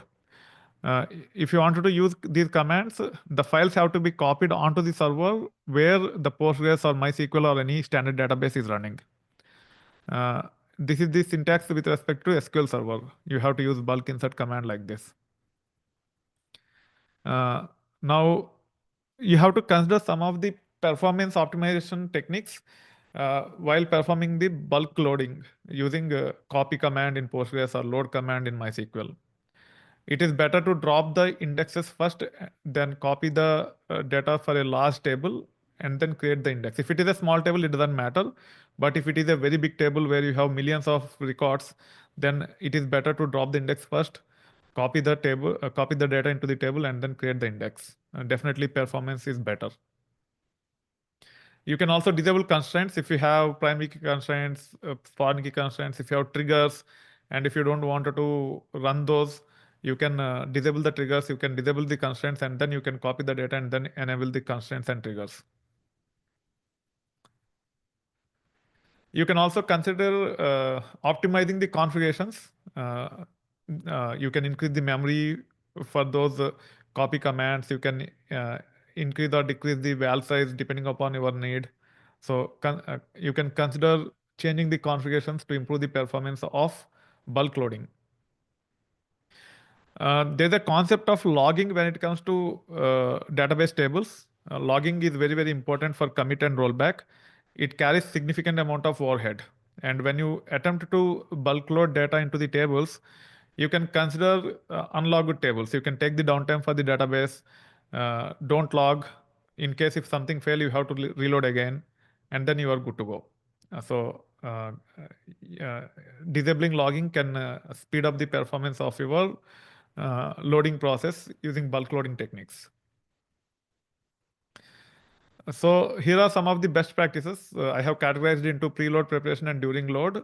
When it comes to preload preparation, make sure you estimate data volume, plan your storage requirements because you have to copy the files onto the servers. With cloud, it is a little bit challenging because you don't have any server which is accessible directly. But if you have a on-prem database, or if you provision virtual machines and set up databases and managed by yourself, then you can always consider planning the storage requirements on the server, copy the files there. You have to prepare the staging areas, which means the locations where you will be staging the files. And also you might have to consider backing up the existing data in case if you want to revert back to original state. So these are the preload preparation. And then when it comes to during load, you have to monitor system resources and also track the progress. And also you have to track whether there are any failures. If there are any failures, you might have to reload by yourself.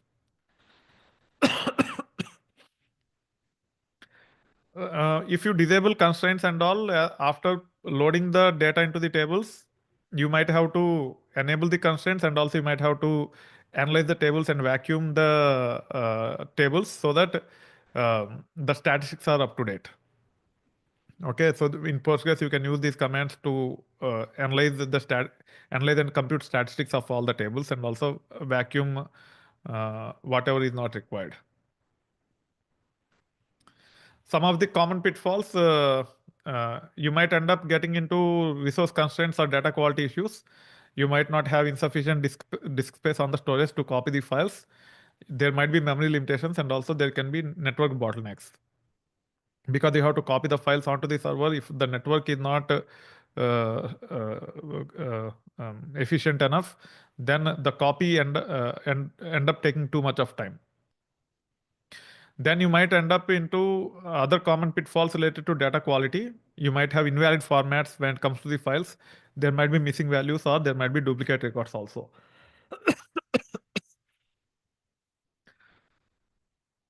So here is how you can keep track of the progress. Periodically, you can run count on the table if it is the last table to see if the data is getting loaded into the table or not. If the count is increasing, that means data is copying properly. Otherwise, data is not getting copied properly. You can also issue queries like this using system tables to see the progress of your copy commands and also the performance of the copy commands. Here is the summary. You have to prepare properly and plan properly. You have to optimize your database configuration so that the load happens effectively. You also need to choose appropriate loading techniques. Also, you need to carefully monitor and verify to see if everything is going smooth or not. Uh, Key takeaways are nothing but use bulk loading commands, disable unnecessary constraints, optimize database configuration, verify data integrity, and update statistics and rebuild indexes so that the queries perform optimally after loading the data using bulk loading techniques. Then comes the last scenario where we'll be talking about DYP or do yourself parallelism. This is a really interesting topic and which can be quite useful for data engineers or aspiring data engineers. Let's get into the details. First, let us understand native versus application processing. Here I am talking about database processing when I say native.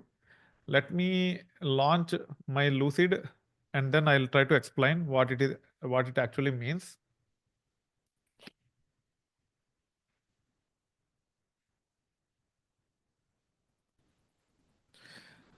So typically when it comes to our applications, it will have multiple layers. Okay. What are those typical multiple layers? The first one is database.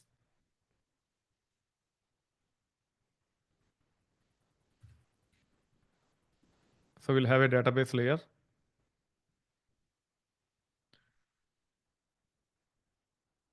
And the next one is application layer. Let's say this is the application layer.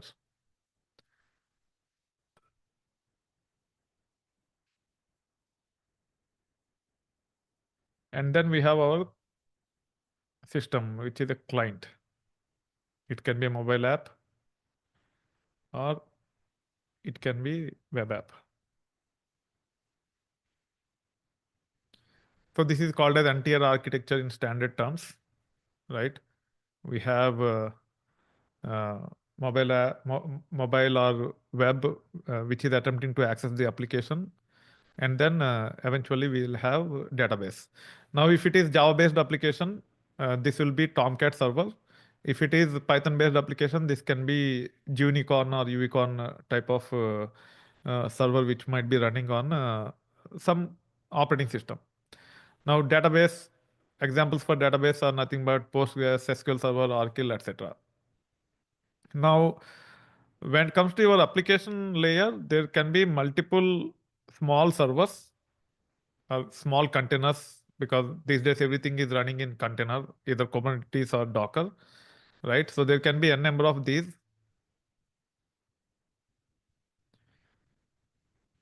And these are typically not very powerful uh, um, compared to the database. Databases are a lot more powerful. Okay.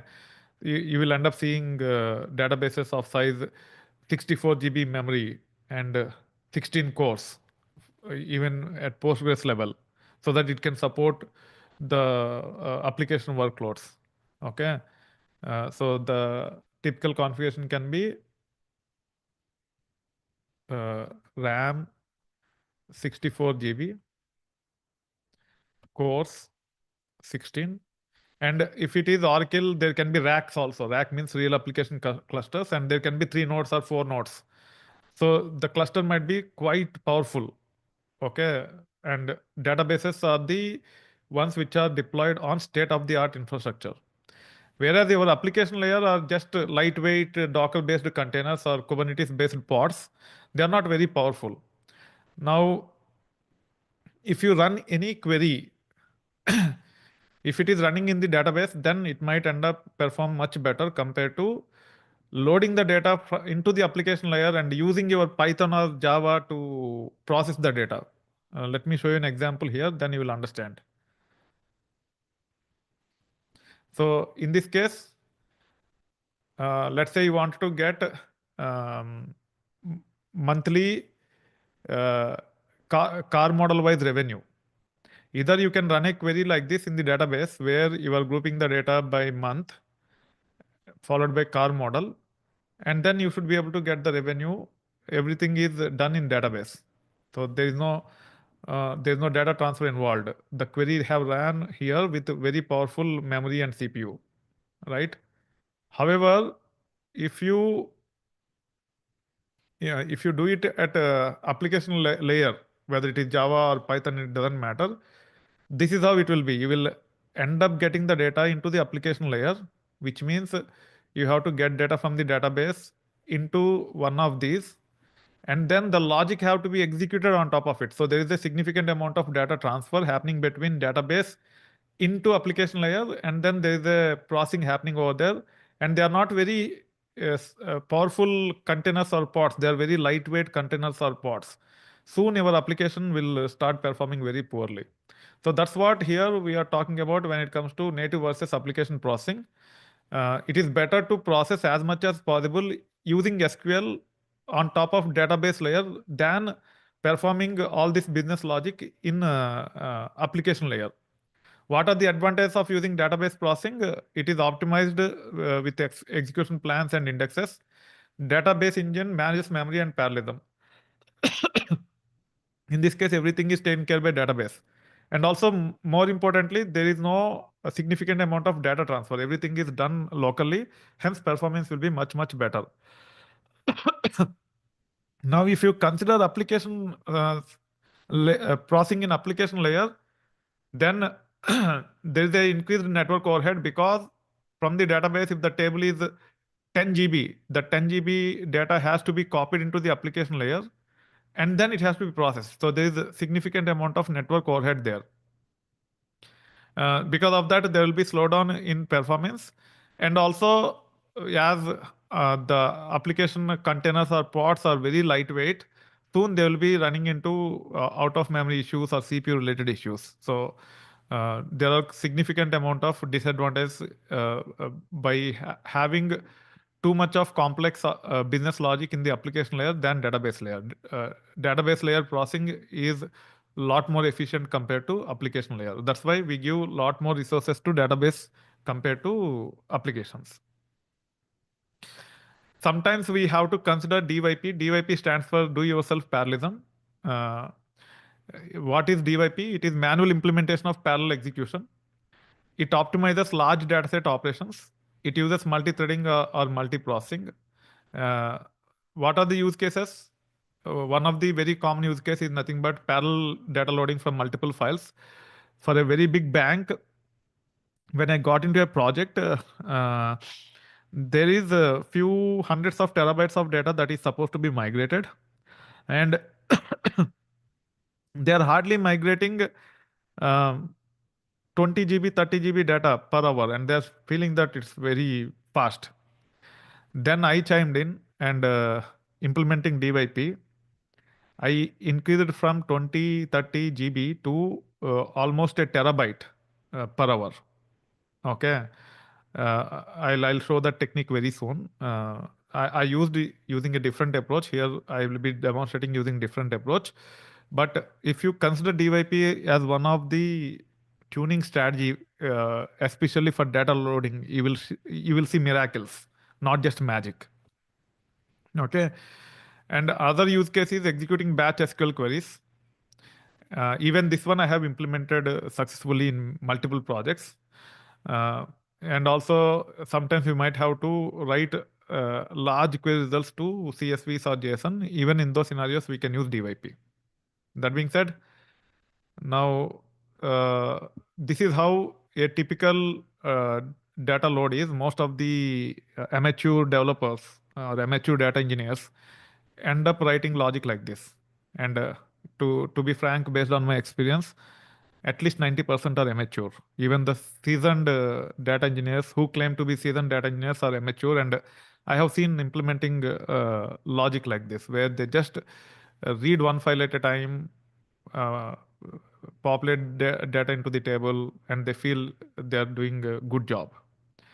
Uh, Making a very little tweak, you should be able to improve the performance significantly.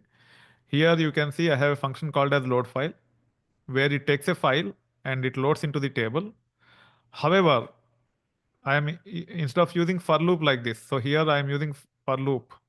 Here there is no for loop. The for loop is changed with this one. And I'll be able to load data using 4 parallel threads at the same time. And you can easily see 4x improvement as long as your server is capable. Now let's go back here. Let's say you have a database. I'm taking the same database and application example.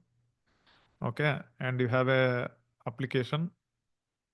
In this case, the application can be your Spark cluster or your powerful Airflow server with a lot of CPUs and memory, right? Depending upon the server capacity, you should be able to determine what is the maximum number you can go with and you can take it forward. Rather than using single thread and loop in, you can actually see how to improve the performance. First, you need to understand the computer capacity. So if it is a Linux-based system, you can use a command called as lscpu. Let me show you an example here. I am connecting to one of the servers.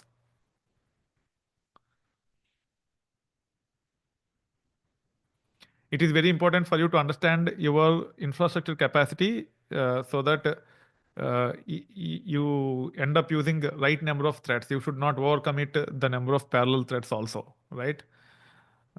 Let me wait until it is logged in.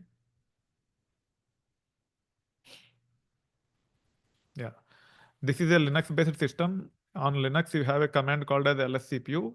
It will give you the CPU capacity here. You can see I have total 12 CPUs, 2 threads per core and 6 cores. So probably I will be able to use 8 as the threads here when I use this machine, right? And when it comes to my Mac also, it is quite powerful. Let me see if lscpu is there here. lscpu is not there in the Mac. Probably I have to go to about this Mac and then more info. Uh, 1 minute. How to get the, I forgot. I always have it in my mind, but today for some reason I forgot. Let me go to activity monitor. So in Mac, you can actually go to activity monitor. Yeah, you will see the CPU details very soon here. It is only showing CPU load, but not the CPU capacity. How come I forgot? Yeah, there is a command in Mac also which will give us the CPU capacity. For now, I'm not getting into those details. Mine is pretty powerful. I think it has 16 or 32 cores for sure. Okay. Yeah, that is fine. We can move on. So depending upon the capacity of your server, you should be able to use number of threads and then you can take it forward. In this case, let's say this is 16 there are 16 CPUs in this. So probably I can use 12 threads to process the data. Now when it comes to this logic here, I can say max workers equal to 12. Irrespective of the number of files that needs to be processed, at any point in time, it will attempt to process 12. Once some of those are completed, it will pick the rest. So it will maintain the queue and it will take care of processing all the data using 4 or 12 depending upon the max workers. Okay. Definitely depending upon how the data is distributed in the files and all, you will see the performance improvement. We will see a real example very soon. This is example for parallel query. Sometimes you might have to do the batch load and you might want to, this is not related to batch load. For example, let's say you have 2000 tables in our database and you want to get count of each table for whatever reason. So instead of doing it one query, one table after the other using for loop, here we are using 4 threads and we are attempting to loop through a list of tables and we are attempting to get the count. Okay. So in this case, it will execute multiple queries in parallel because databases are powerful and this is just count. We should be able to run it without any issues. I have used this quite a few times in the past and I have improved the performance of validation of multiple databases using this approach. It is optimized for large scale data validation. It reduces local runtime for your queries. Okay. Then comes the next slide. Parallel file loading with schema. So this is another example where I have to load files from hundreds, data from hundreds of files into n number of tables. So there are close to 10,000 files which are supposed to be populated into 200 tables. Again, this is the technique which I have used in one of the major customer to fine tune the performance. I haven't used thread pool executor. I have used shell scripting at the time because I'm also good at shell scripting. But if you wanted to use thread pool executor with Python, you can do that as well. And we have a course on data engineering essentials as part of our Udemy account, or as part of Udemy, we have a data engineering essentials course where I have covered some of these aspects in Python. As part of Python essentials, I have covered this hands-on, and you can sign up for the course and you can take it forward. In case if you need the link for that course, feel free to reach out to us. We'll provide you the link. So when it comes to best practices, SQL processing is best for large-scale aggregations, filtering, and joins. Optimized SQL processing is definitely optimized compared to application-level processing. The main advantage of using SQL or database processing is reducing the data transfer. Application processing is best for handling large files, parallel execution. Again, if you wanted to run multiple queries in parallel, you can use your application code to take care of it. Or if you wanted to load data into multiple tables in parallel, you can develop your wrappers using the programming language of your choice, and you can take it forward. Then comes some of the tips related to DYP implementation. Thread pool executor or other modules in core Python can be used. We have multiprocessing also. You can use multiprocessing. But in this case, I'm covering using thread pool executor. The most important thing is choose appropriate max workers. For that, you need to understand the capacity of your system or of the server on which application is running. Another very important aspect is handling exceptions properly. So when I build applications like this, some of the threads might fail. When we fail, we have to tell on which table it have failed so that we can reconcile and fix only for those tables. So handling exceptions properly is very, very important when you build DYP applications. And if you incorporate these, you will come up with miracles for your customers. And I have implemented these techniques over 20 years of my experience. And every time the customers are really impressed with the results. You need to monitor the resource usage while running your applications in parallel. You also need to take care of cleaning up the resources once the work is done. When it comes to performance considerations, you need to make sure CPU and IO operations are balanced out. Sometimes your CPU can become bottleneck, or sometimes your IO can become bottleneck. Even though you have very powerful you have very powerful server with many CPUs, you might not end up having, you might end up getting into memory related issues or IO related issues. So you have to be careful. You have to balance CPU versus IO operations, and also you have to monitor memory usage. For example, let's say you have 64 cores, and there might be 128 GB RAM, but there might be one long running job which is taking away like 90 GB of memory, and CPUs are not used very heavily for whatever reason. In that case, when you give too many threads to thread pool executor, or workers to thread pool executor, and if each one need a good chunk of memory, you might end up running into memory issues. For that reason, when you actually run these, make sure to monitor memory usage so that you don't run into unnecessary issues. Many times, proper exception handling will solve most of these pain points. Uh, what are the common pitfalls? Too many concurrent connections. You might end up allocating 64 max workers when you have only 16. There can be memory leaks, and also you might not close the database connections or file handles properly. Also, when it comes to error handling, also I see people running into quite a few pitfalls. There might be failed parallel operations, but they might not keep track of those. Then there's no way where you can reconcile. You have to redo everything. Partial data loading, again, proper error handling will help you troubleshooting the issue and close those issues in timely manner. Sometimes you might end up having connection timeouts. If you do error handling properly, all these things can be caught and you should be able to gracefully handle the situation without much challenges. So that being said, you can also monitor your execution using this approach. And here is the summary. I'll also give a demo very soon so that it is clear for you. Choose right processing approach, whether it is database level processing or application processing. Implement proper parallelism. Handle resources efficiently. You need to make sure the CPU is not overused, And also, when you allocate more CPU, you need to monitor even memory and I/O. Uh, those all fall under monitoring the performance. And also, as I have mentioned to you earlier, you need to handle errors gracefully. Now, when it comes to key takeaways, use native SQL when possible. Uh, Instead of getting the data into the application layer and processing there, implement DYP or do yourself parallelism for file operations. You should monitor resource usage and handle errors properly. Also, you should end up cleaning up resources such as closing the files and closing the connections. Now, let's go to our final demo and then we'll wrap up. Now, I am in my editor,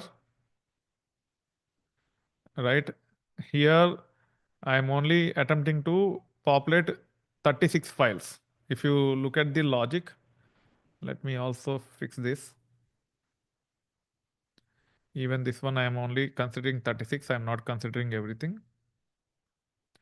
Also, I am using sorted so that same files are populated.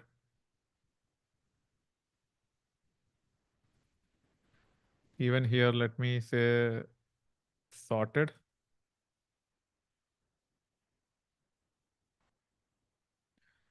First, let me go here and truncate the table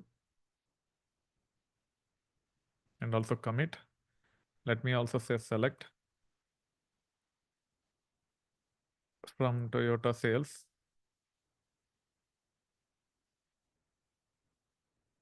There is no data in this.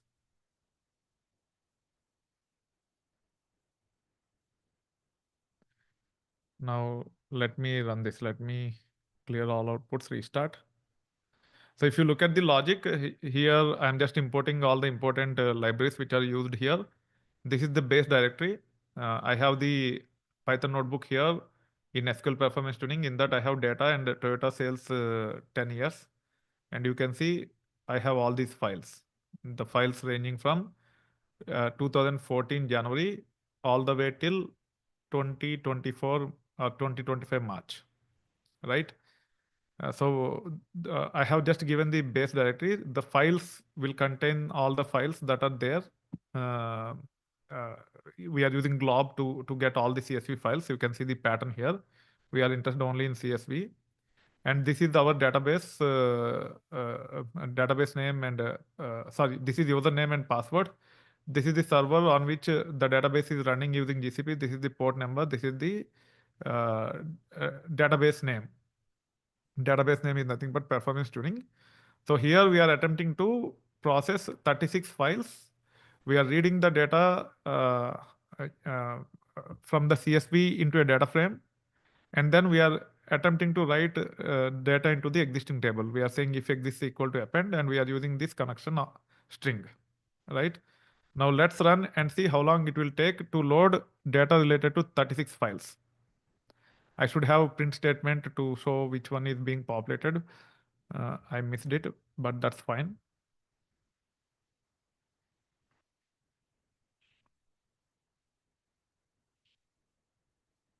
It will take approximately 1 minute to load 36 files. So we are attempting to load from our server into the database using single thread.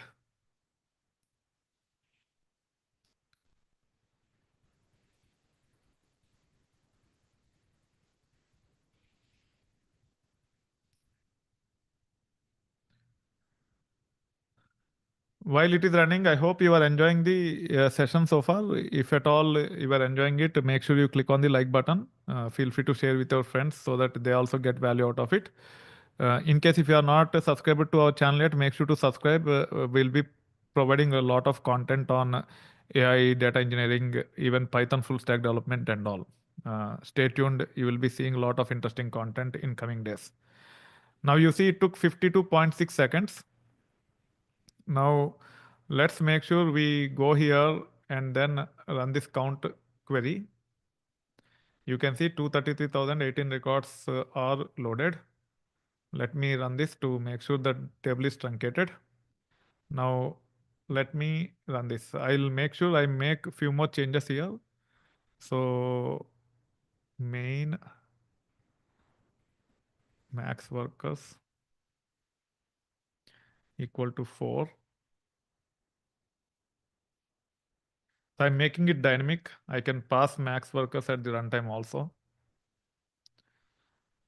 right? Now let's go here. I need to restart here once again because I made changes to the code and I'm using 4 only, max workers 4. Now let's see how long it will take to populate those 36 files. So with the single threaded approach, it took 52.6 seconds. It should take around 14 to 15 seconds with 4 threads. Let me also monitor my CPU usage. And you see, even though I ran with 4 threads, there is not a significant spike. There is a little bit of spike, but not significant.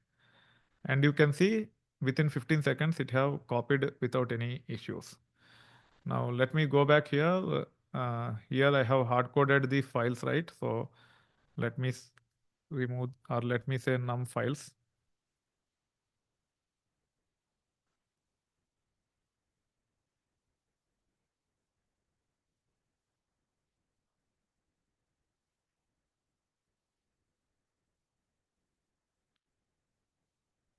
Default is 12, but this time I'll be saying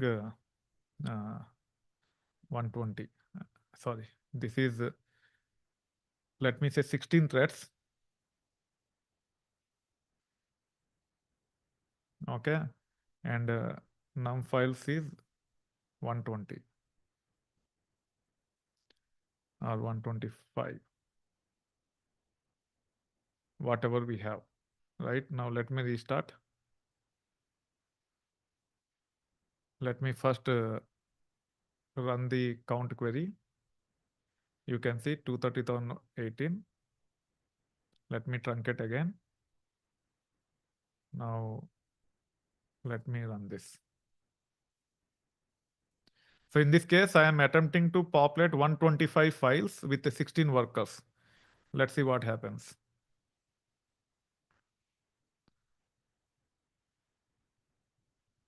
Now let's see if the CPU, there's a spike in CPU or not.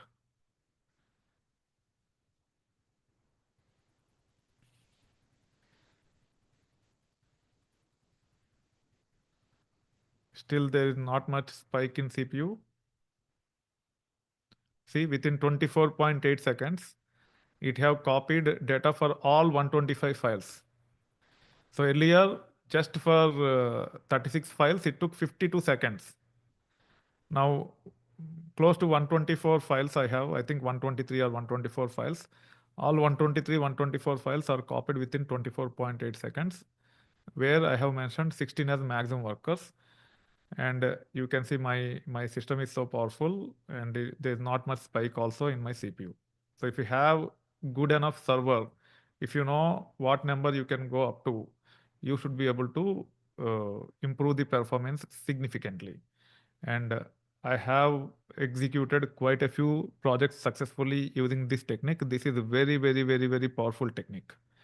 This is called as do yourself parallelism or DYP. And now let's go back and validate here.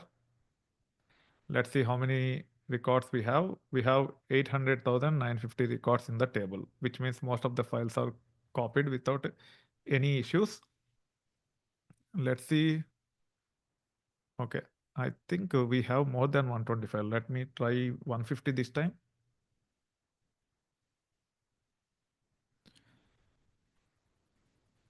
I think we have 135 files, if I'm not wrong. Now let me run. Yeah, so maximum is 135, not 125. So this time you will see a lot more records than 800,000, probably 850K or something. And beauty is because my system is powerful, there is a very little spike in my CPU consumption. And here I'm actually copying data from my local machine onto Cloud SQL, which is on GCP.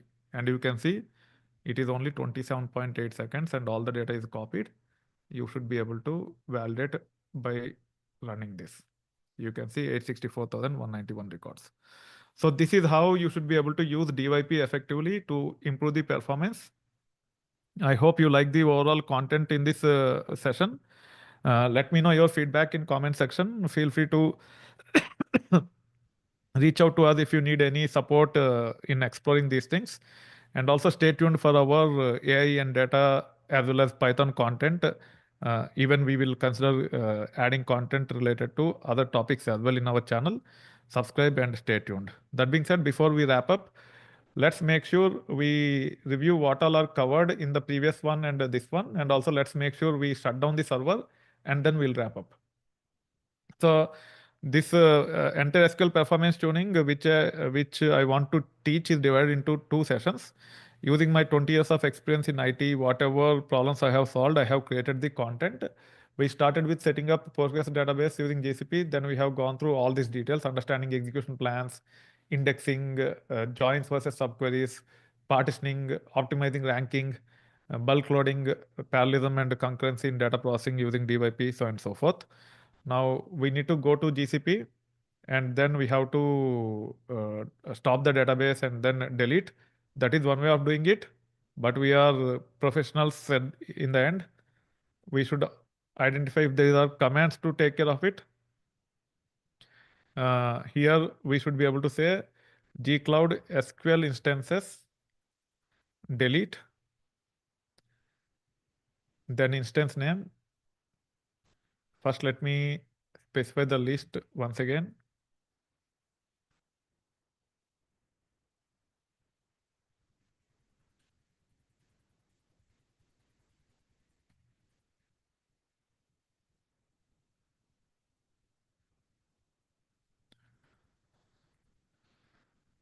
Okay, now I should be able to say gcloud SQL instances delete performance demo instance hyphen project IT R&D and then say yes. Here I am deleting it completely because I am done with my demos. You can also delete it in this manner so that you are not charged unnecessarily. This will ensure whatever database you have set up to learn in GCP is completely cleaned up and deleted. In case if you run into any issues, feel free to reach out to us. We'll be there to help you. That being said, thank you, and I'll be looking forward to conduct more sessions like this. Feel free to leave comments about what you want to listen from me, and I'll take it forward.